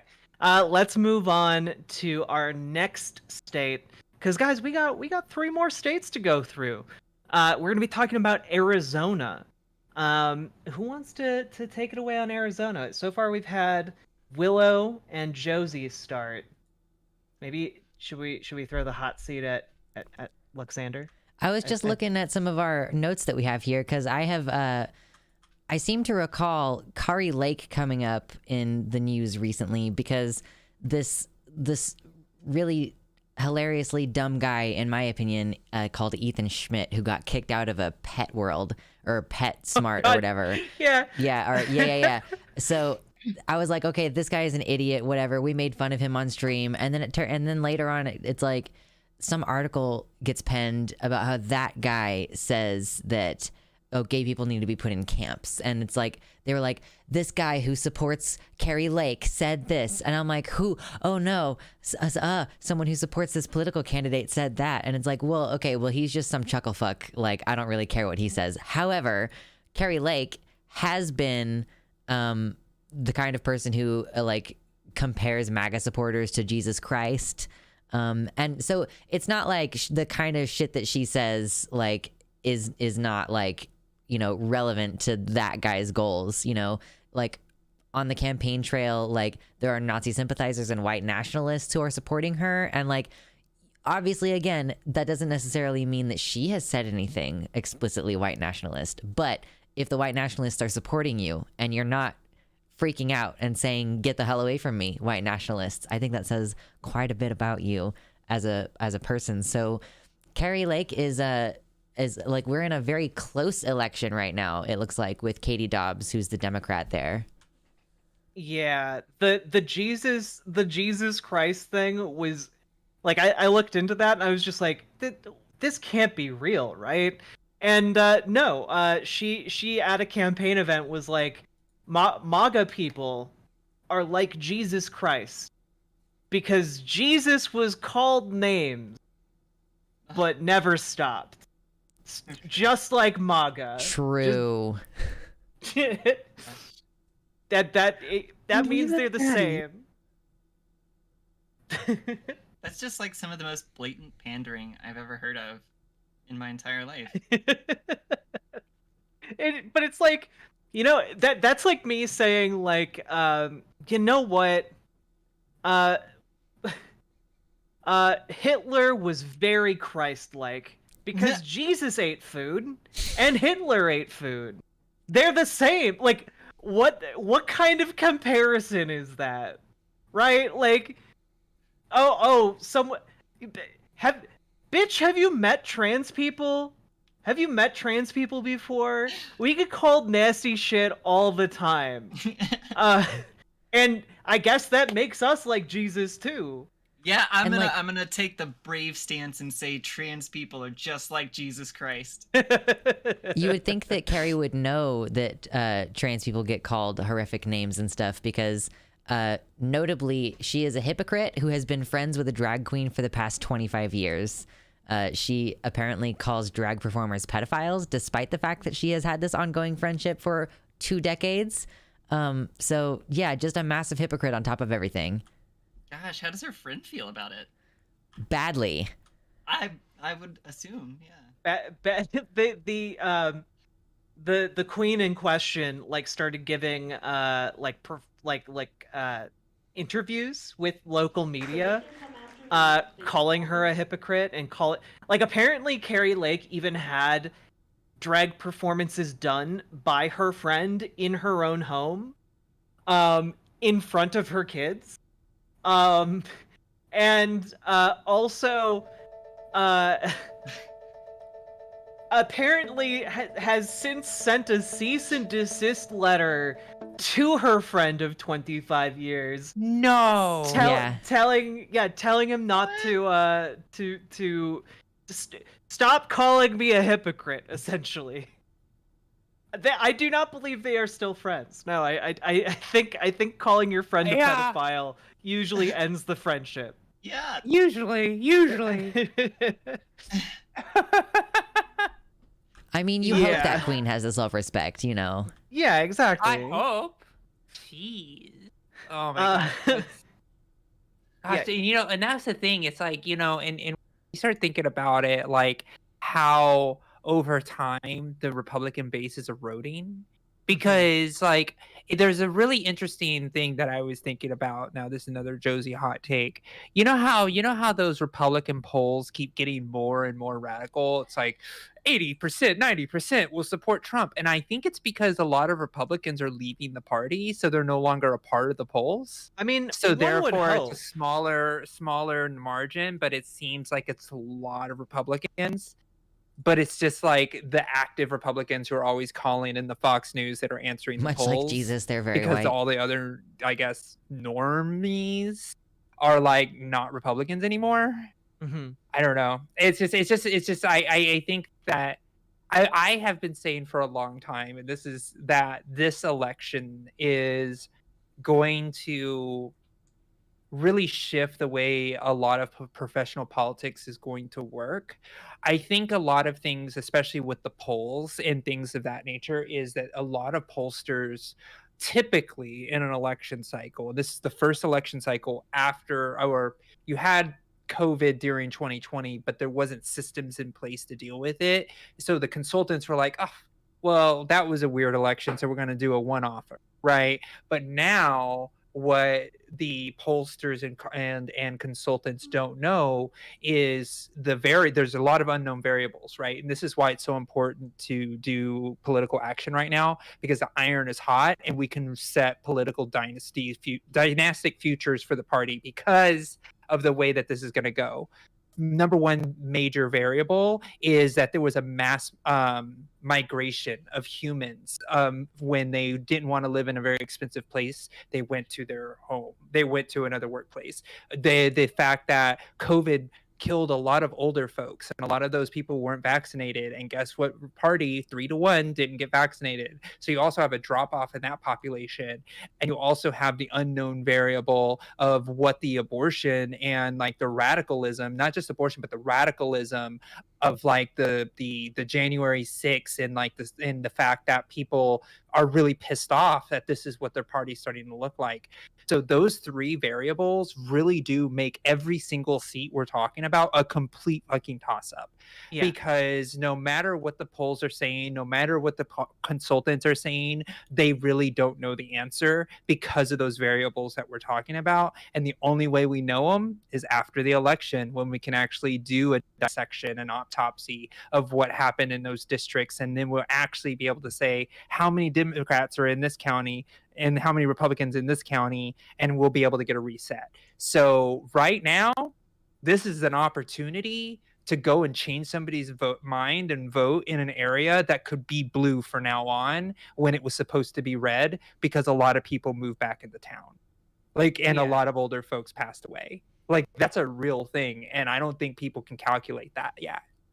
It was truly Also- not a winning move to tell your elderly fan base to like not get vaccinated against the deadly respiratory virus. Yeah, not great. Also, just But my personal freedoms. Yeah. I can't complain about the result. I think Luxander mentioned this, but Carrie Lake has a history of being like buddy on the campaign trail with whack jobs, to put it nicely. Ethan Schmidt Crockett was the guy you mentioned earlier who went into like a PetSmart and like tried to heckle employees for like a Pride Month. Yeah, he was thing. like, you need to take these pride flags down because they're satanic. Yeah. So she posed for a picture with this guy, who also, I guess, harassed a store specializing in wigs for cancer patients because they required masks. You know, because they're catering to Totally cancer, normal to stuff, cancer yeah. patients. Yeah. Yeah. Also, while posing for a picture with this guy on the campaign trail, also posed for a picture with Grayson Arnold, who is a Nazi sympathizer who has said Adolf Hitler is a complicated historical figure, which many people misunderstand. Who said that? I mean, he did kill Hitler, so you got to give that to I him. missed that. I missed that. Like, who said that? Grayson Now, Arnold? You fired me up. I'm calling. Who do I need to vote for? Go to Arizona right now and find the person who thinks Hitler is complicated and should be reevaluated in historical context. What? I'm sorry. That was a live reaction, everybody. You got it right here. So Carrie Lake posed for a picture with these people, and then when Grayson Arnold, again the Nazi, posted the picture on Twitter, Lake responded, "It was a pleasure to meet you too." On top of that, and you know, maybe she didn't know. But it's also weird that there hasn't been any subsequent like, oh, I didn't know he was a Nazi. Like there hasn't been an acknowledgement about that, which Stand by. kind of seems to indicate a not terrible relationship with the Nazi community. And also Lake posed for a photo with a man by the name of Ron Watkins. And people might not know who Ron Watkins is if they aren't like really deep down conspiracy rabbit holes.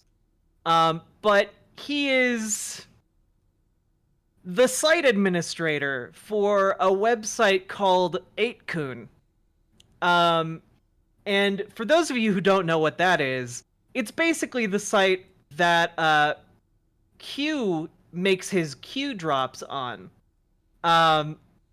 And also the only other thing that 8kun, well, there are two things that 8kun is known for besides that.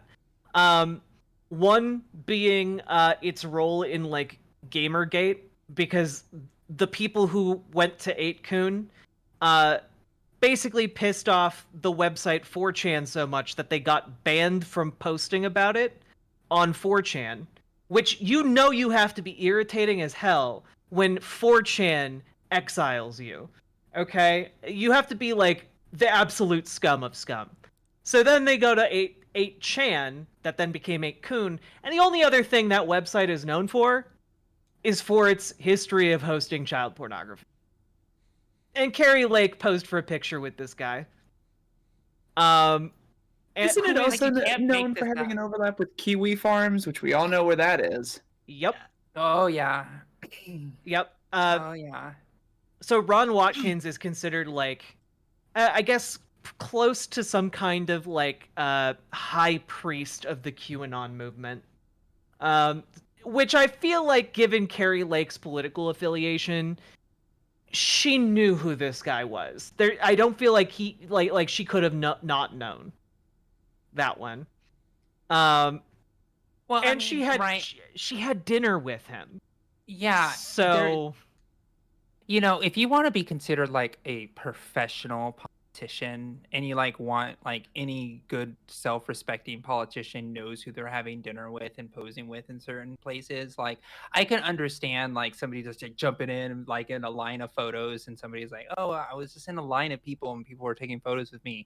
But like there's so much undeniable stuff and it's so easy. It's like, oh man, I made a mistake, I didn't mean to take pictures, this person sucks, fuck this person. It's really easy to denounce it, right? But the fact that you can't even bare minimum say, oh my gosh, I refuse everything that this person says.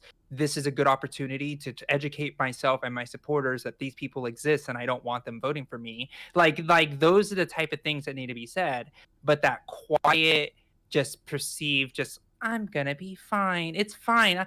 I didn't know. I dinner. You know, it's just my personal life versus politics. It's like no, they overlap. This is more than just like not knowing. Totally not pandering to that base explicitly. But you know. Right. yeah, you know.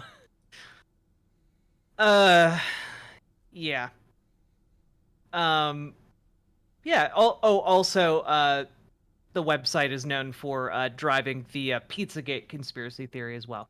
So they have a long history of violent sickos on their website. Oh yes, that one that was totally grounded in reality with a basement that didn't exist. Yep. Do you Guy- all watch or listen to the podcast Reply All? I have not heard of it. What is it? Well, I think the podcast has ended now. I think they just did their last episode recently. But they take a lot of these like smaller, like lesser known issues and they expand on them and give like a full history, and they talk to like all kinds of different people that were involved with it.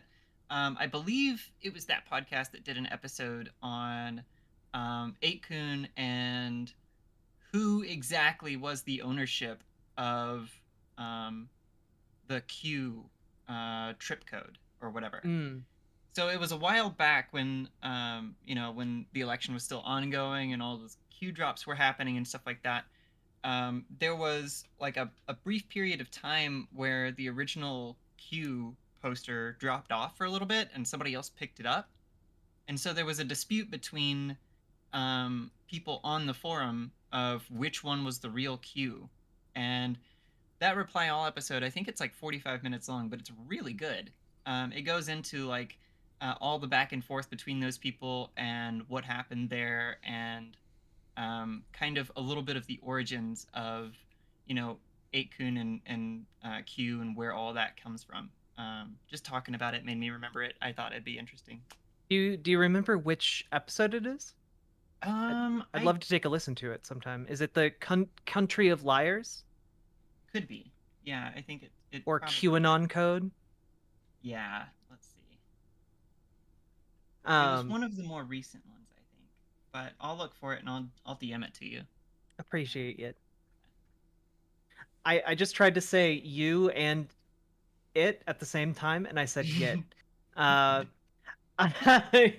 Someone. It please just take sounded this like torch it sounded like a Midwestern glottal stop.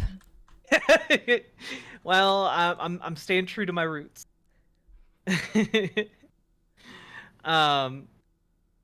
Yeah, the race in Arizona is well, the governor race is pretty interesting, to say the least. Did we want to talk about Blake Masters and how much he sucks going for a Senate Yes, seat? please. Is Mark Kelly the incumbent or is he the challenger? Mark Kelly is the incumbent. Blake Masters is challenging, so it's we're trying to hold on to that Senate seat, and luckily, current polling shows that Kelly is like 8.6% ahead in the polls, but also Masters is scary, and let's get that number up as much as possible. Well, Yeah. a Masters is such a joke. Go ahead, Lux. I'm just like, I cannot believe the audacity of this man. Like, called for the overturn of Roe v. Wade, and then like that succeeded, but then it proved to be incredibly politically unpopular, and everybody's really fucking pissed off about it. And then, so then he scrubbed all the information off of his website, and now that Lindsey Graham is doing his like attempted 15-week national abortion ban, which I knew they were going to do. I was like, Kansas won our constitutional amendment. I'm so proud of us. I was like, it does not going to matter though, because they're going to try to pass the stupid national abortion ban. So yeah, now Blake Masters just like coming in clutch, coming in like full-throated, decided to just like dodge and weave about abortion. Yes, I want it gone. Oh, nope, that was unpopular. Oh, no, now that I think I can hop on board with Lindsey Graham again, it's going to be fine. Don't worry about it. Oh, and apparently he supported Marjorie Taylor Greene's bill attempting to criminalize doctors and mental health professionals who affirm trans youth, like, which I think that's dead in the water. Her national anti-trans youth bill. Oh, it's been dead. She only had like 6, and then I think she got up to 14. They're just there's no symbolically way trying to it show was- what they will do when they have power next, basically. Yeah, right. It's a wedge issue thing, right? Like, so if I was Leader Schumer, what I would do is I'd be like, oh, Lindsey Graham, you haven't passed a bill in a while. How about we just have a full floor vote right now with your bill that's all packaged up, ready to go? He has the power to do that. He can pull bills directly from representatives if he wants to hear it on the floor. And I would do it the last day of session. So that way, when they go and they vote on it, put them on the record to say, oh yeah, all these Republicans just voted against abortion access. So make sure you vote these people out, right? Like, that's essentially what is my dog was like trying to get the toy underneath the wheel of my chair. Like, of course that's the toy that you want.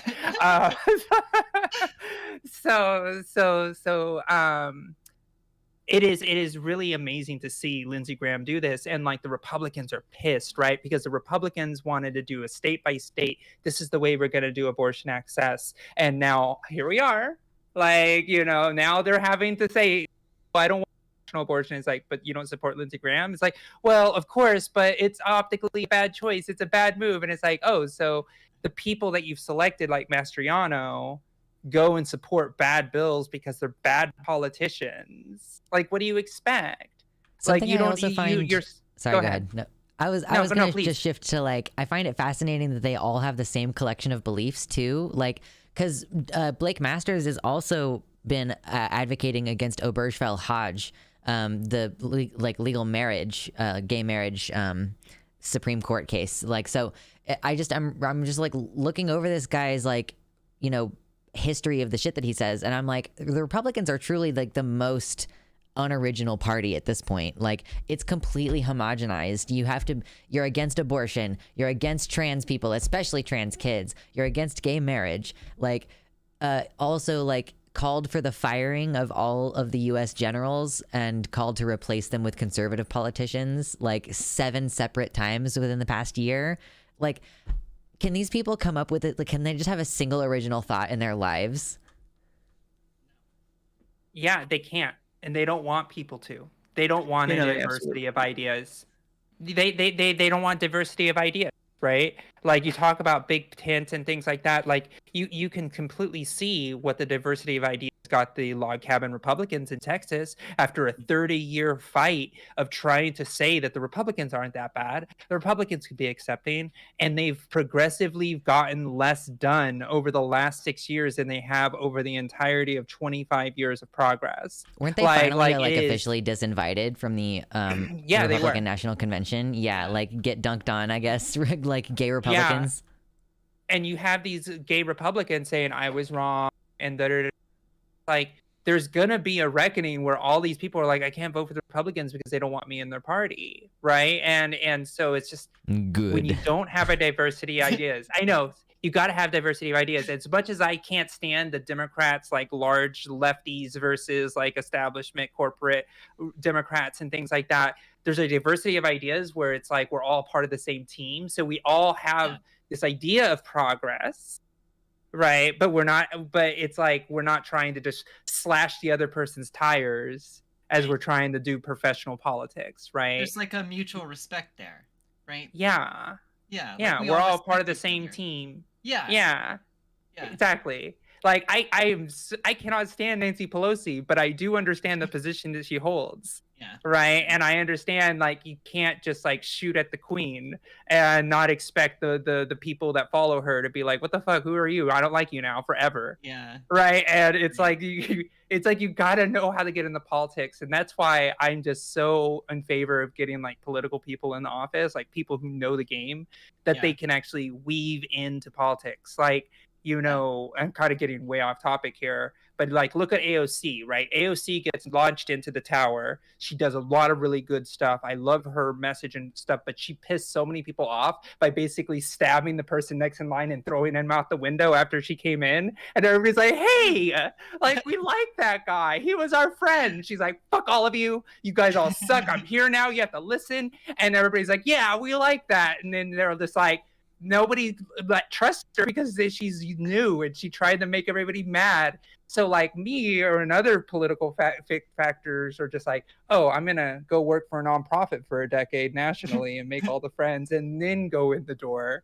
Like it's a very different way of being, right? And but talking about the Republicans have got in, and there was enough of them that busted in at the same time that the Republicans have lost who they are.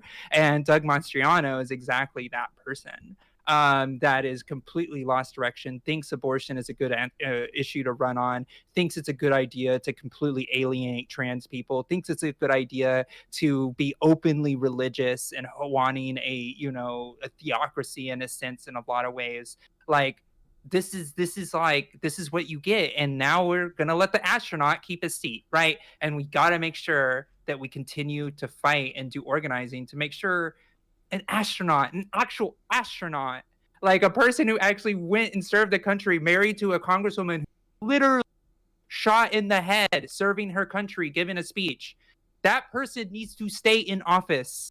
Like that's Giffords, how it was goes. that her name? Gabby Giffords, yeah. And that's his wife. And he's an astronaut.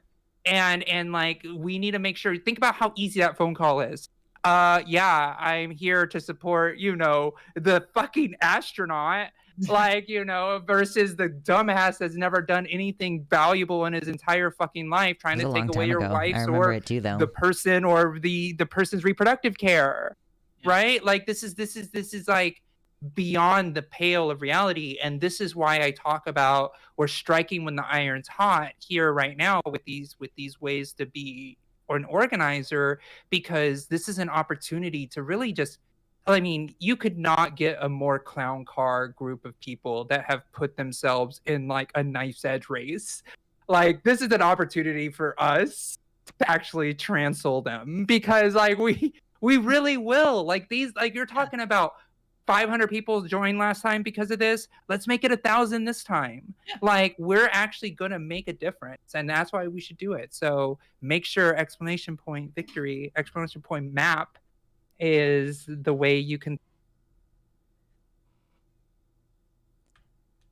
Oh, I think you muted. You muted yourself, honey. Oh, my keyboard does things. I apologize.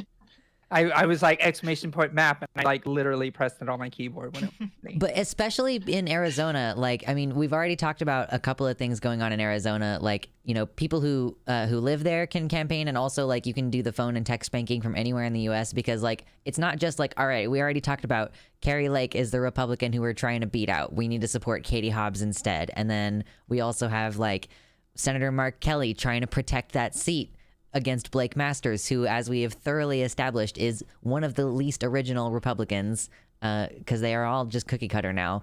But there's like a lot of other smaller races in Arizona, like House races are going on. We're having a possibility to flip one of the House seats to like the person who's currently sitting is David Schweikert. That's a fantastic last name. Versus Jevin Hodge. Vile. Yeah, he's terrible. Vile. He is currently being sued by his political opponent, Jevin Hodge, for running attack ads against Hodge for explicitly just for being gay. Also, the poll current polling What do you is neck and expect neck. for the guy who mocked trans people after the Pulse nightclub shooting? Yeah, literally, like, it is awful. He posted an image on social media, essentially mocking trans people. Like, President Kennedy put a man on the moon. Obama put a man in the ladies' room.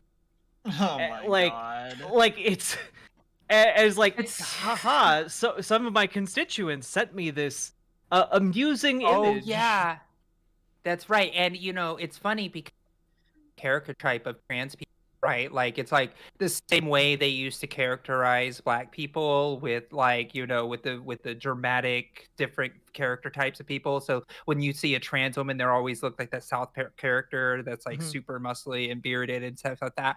Like, it is so gross that they're still in the mindset of like poking fun at somebody that may or may not conform with the social construction of what a person's supposed to look like, and then all of a sudden they just lose their mind and make a joke. It's like, haha, hee hee. It's like, what the fuck? Haha, Like, person people, different. No, why are we laughing at people? I know. I just had a brain blast while you were talking. Do you guys remember the weird strain of like transphobia around the Obamas? Oh, about how Yes. Michelle Obama was a man. Yeah, like Yeah. for years people were saying Michelle Obama was a man because she had like toned arms. Oh my god. Like that was like, that was the argument. She I had honestly think this has been ongoing for a while, though. Oh, Like, I mean, Hillary Clinton has been accused of being a man. There's like jokes about her like secretly having balls. Like, it's weird because it's both that and the accusation of lesbian. Like, lesbian not necessarily meaning like a woman who has sex with women, but like just meaning like a mannish woman who is out of her role as a woman, like basically politically speaking. yeah. Oh yeah, and those Yeah. trans investigators still go after Obama.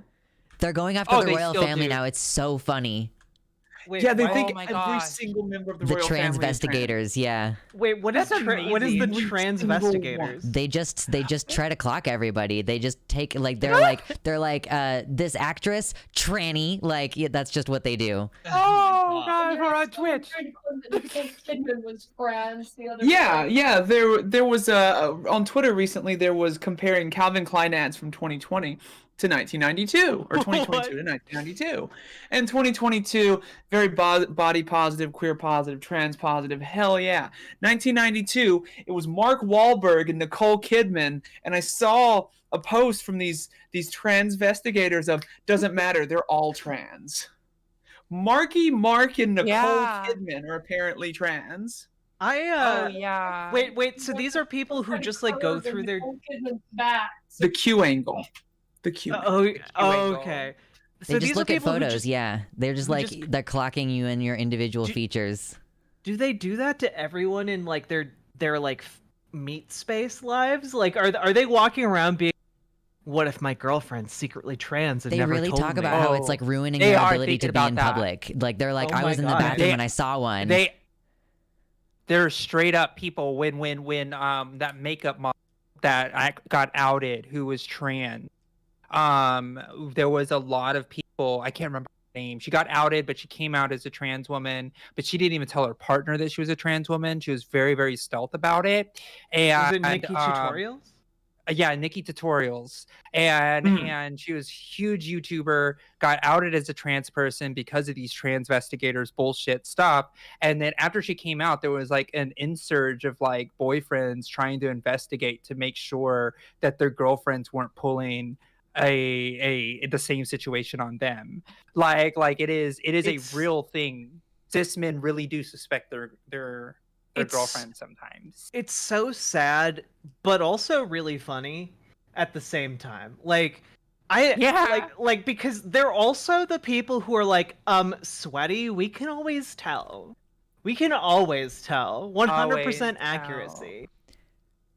I mean, Like, one of my was- favorite things I about was- hanging out with trans femmes is that everyone's gonna assume that I'm also trans femme because of my being with you all. Like, Yeah. I'm stealth. Yeah. No, I was at the doctor getting all my medical appointments, preparing for my bottom surgery. Anyways, yeah, I know. Poof. But everybody in the staff was like, they continued to ask, like, are you expecting, or you think you might be? I'm like, no, Like, I I'm don't not. think so. And they were like, okay.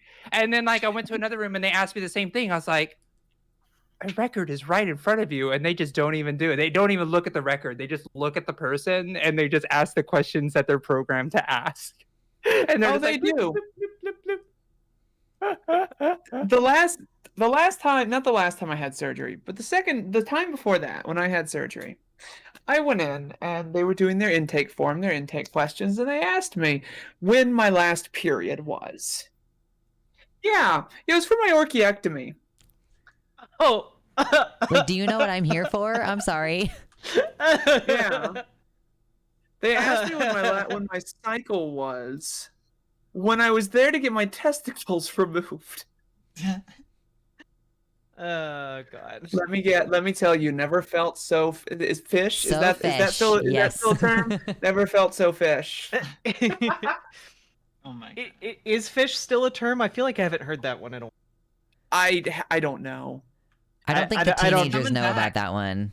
Yeah, I'm- it's coming back. Yeah. I'm not deep Coming enough back, on TikTok to never know. felt so dull. Is You that gotta know that's the new drag one, right? ladies for That's a good fish. one, Mm. yeah. So anyway, politics. No, I'm just gonna. Yeah, politics. I just got rated by Jimmy's. Like, hi everybody, hello. By who? Jimmy So, Snow. Like, Jimmy Josie, Snow. He's You've been my cutting in buddy. and out. Oh, have I? I'm sorry. Yeah, I need to change my audio. mic here. Let me change my mic. He's your buddy. Yeah, I've been friends with him. Actually, like I subscribed to his channel when he had like 700 subscribers, and now he has like 300,000 subscribers. Oh, wow. God damn. Yeah. Yeah. Looks like we got some big. Yeah. So this is a perfect opportunity to say what we're doing here. You know, I was trying to introduce myself, but I was like, just got another set of amazing people coming in from an amazing community. So let's talk about what we're here for. So folks, we are here. We are Trancel Culture. We are organizing to get people out to volunteer for progressive races around the country, around the United States, at the local, state, and national levels. So we're talking about different swing states and districts where people can volunteer to make like the most difference in at basically every level of politics. It's really great. We just finished talking about Arizona, and we have an opportunity to flip the governorship of Arizona. If we can hold a U.S. Senate seat, that might make the difference between being able to protect trans rights and not being able to protect trans rights. We also have the opportunity to gain seats in the U.S. House, and we might be able to even flip the state legislature in Arizona. We're going to be talking. We've already talked about races in Georgia and in Pennsylvania, and we're going to be talking about races in North Carolina and Wisconsin coming up here. But in every one of our chats, you can type !map, and that will send you to trancelculture.com. You'll get a link for that. And there you can see a map, an interactive map of basically indicating how many people we've gotten signed up to volunteer across the United States. It's really, really great just to visualize and know that you are joining a large community of people who are just trying to make a difference and trying to make the world a better place. And on top of that, you can then go through and fill out a form with basic contact information and what you're interested in doing. Are you interested in just text banking? Maybe phone banking for a campaign? Or maybe you're willing to like actually turn out in person and go door to door canvassing. You can check all three if you would like.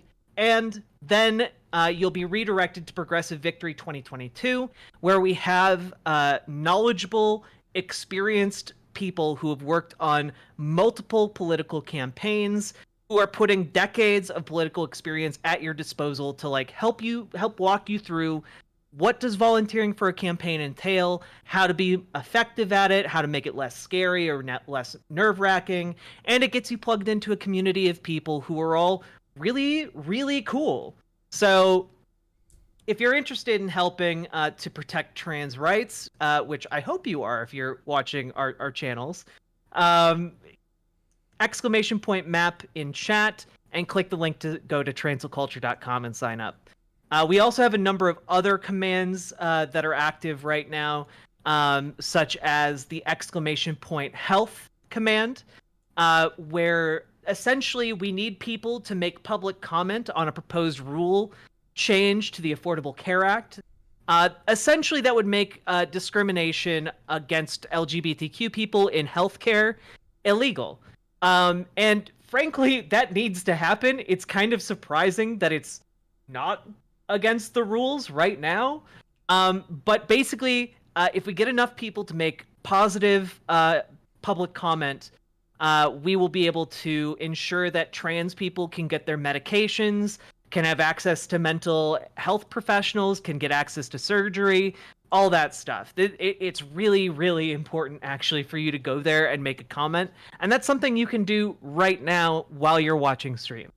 So those are the two biggest things, I think, right? Yes? Yeah, and if you're, did you say the survey? I wasn't. I'm tossing it over to you to do the survey. Oh, okay. And it's also, your baby. Yeah, it is mine. So you can actually go !survey, and you will get a link that will send you to the U.S. Trans Survey. So if you're trans, non-binary, gender non-conforming, or think you might be, the U.S. Trans Survey is definitely for you. We have about 30,000 people who have already pledged to take the survey, and big news, we're actually launching the survey mid-month next month in October. So it's happening. So that's an opportunity for you to share your stories and tell us what it's like in your neck of the woods. Tell us what your experience as a trans person is. So you can say, hey, my story was part of the U.S. Trans Survey. Like, that's so cool. I'm so excited. So please do it. Like, how many of you were not even out yet in 2015, you know? First chance to participate. Right? There you go. Oh, I feel all old of now. Us. But yeah, in 2015, I was just coming out to myself. But yeah, we have so many things that you can do. And also, if you're not interested in text banking or phone banking or canvassing, but you have some other skill that you want to put to use for the different campaigns around the country, the folks that we're working with, Progressive Victory 2022, they are pretty great at being able to match you with a campaign that might have needs. So if you're like into graphic design, if you are into like writing, communications, all that stuff, there are campaigns that we can hook you up with that will like put those skills to use. Okay. So that's what we're here to do. And last time we did this, we got over 500 people to sign up. And guys, I cannot emphasize enough to you that like 25 people signing up is a big is a big deal. Like each one of you has the potential to reach hundreds, if not 1,000+ people. Okay, yeah. And that literally changes not just local elections, but state elections, and in some cases national elections. All right, so the more of you who sign up to volunteer, the more we can possibly swing some of these districts that currently look on the edge, right? Districts that are being like beaten by like 2 points right now, like you can make that difference. You can. It's honestly, like, you being here and giving your eyeballs to like this organizing stream already means that you're more motivated than the average US non-voter. And showing up to someone's door to get them to tell them how important it is for them to vote, that does so much good. And I'm not being hyperbolic here. Could mean the difference between trans people in your community having rights or not having rights. Yeah, and that's a big deal.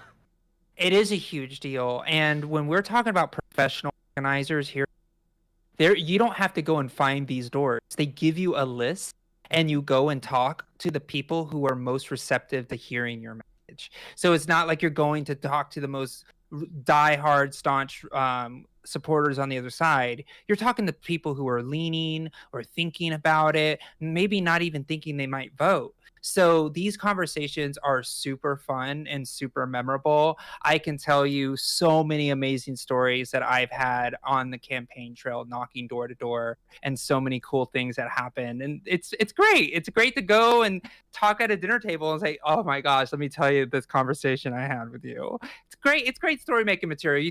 I know a lot of you have trouble breaking the ice. All right.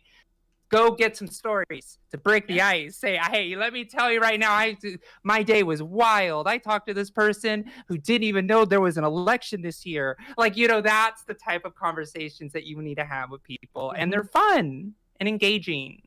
Yeah, and the other thing is, you made a really good point earlier, Josie, when you talked about, like, when you make inroads with one person, it also makes it a lot more likely that not just that person, but the rest of their household will vote in a given direction, right?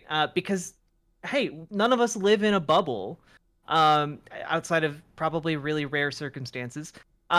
We live in communities, like, we know people, and changing one mind often helps change other minds. So, getting out there, talking about how important this is, really, really makes a difference. Yeah. With that, I think it's time for us to move on to talk about North Carolina. Who wants to take that one? This was going to be one of our opportunities to either have people dip or bring in new people, and I am tired and I have to wake up at 6:30 in the morning. Okay. Where can people find you, Luxander? I'm on YouTube. I don't stream on Twitch. I have my own website also. So luxander.net is actually the place where you can go to find all my links, all my social media, all that stuff. I talk about politics. That's why I'm here, being active with these fine folks. And also just generally trying to make good vibes happen in the world, because the world's a bad place. So yeah, come hang out if you want me to like distill 2.5 years of therapy into stream sessions occasionally, because that's something that we love to do. Hell yeah. Alexander, I come to your stream every so often, and it's always the chillest environment. I love it so much. Thank you. Yes, thank you very much, Aaron. I appreciate you. Yeah, thank you all. I'm gonna dip from the call and say goodnight to my stream, and then go to Bye. sleep. Bye. Get good sleep. It was so nice meeting you. Good to meet you all too. Okay, now I'm off of there. And we're back. Okay. Okay. Goodness gracious. I am not going to stay here for very long. I'm just here to like actually say hello to you all because for the most part, like we didn't have a warm up at the beginning of stream or anything. So I'm just briefly saying hello, good night, basically. So we love the progressive victory, folks. We love, getting politically active, you know, that's a thing that we like to do. I do, however, like it's 8:30 right now. I'm waking up at 6:30 and I still have to shower in between now and then. So I had a long day. I had a long week. You know, I'm out there doing all kinds of crazy shit, trying to achieve my goals. You know how it is. Okay. So I am going to go ahead and hop off of here. What I want you all to do is go to that link when I say goodnight to you. Okay? That's what you have to go. At least for a moment, you have to go over there and say hello. Okay? That's all you have to do. You don't have to stay there and watch the rest of the panel if you don't want to. I would like you to, but mostly I want you to go say hello to Aaron because Aaron is someone who I like quite a bit. So, thank you all for hanging out. And we'll see you Tuesday. We'll see you Tuesday.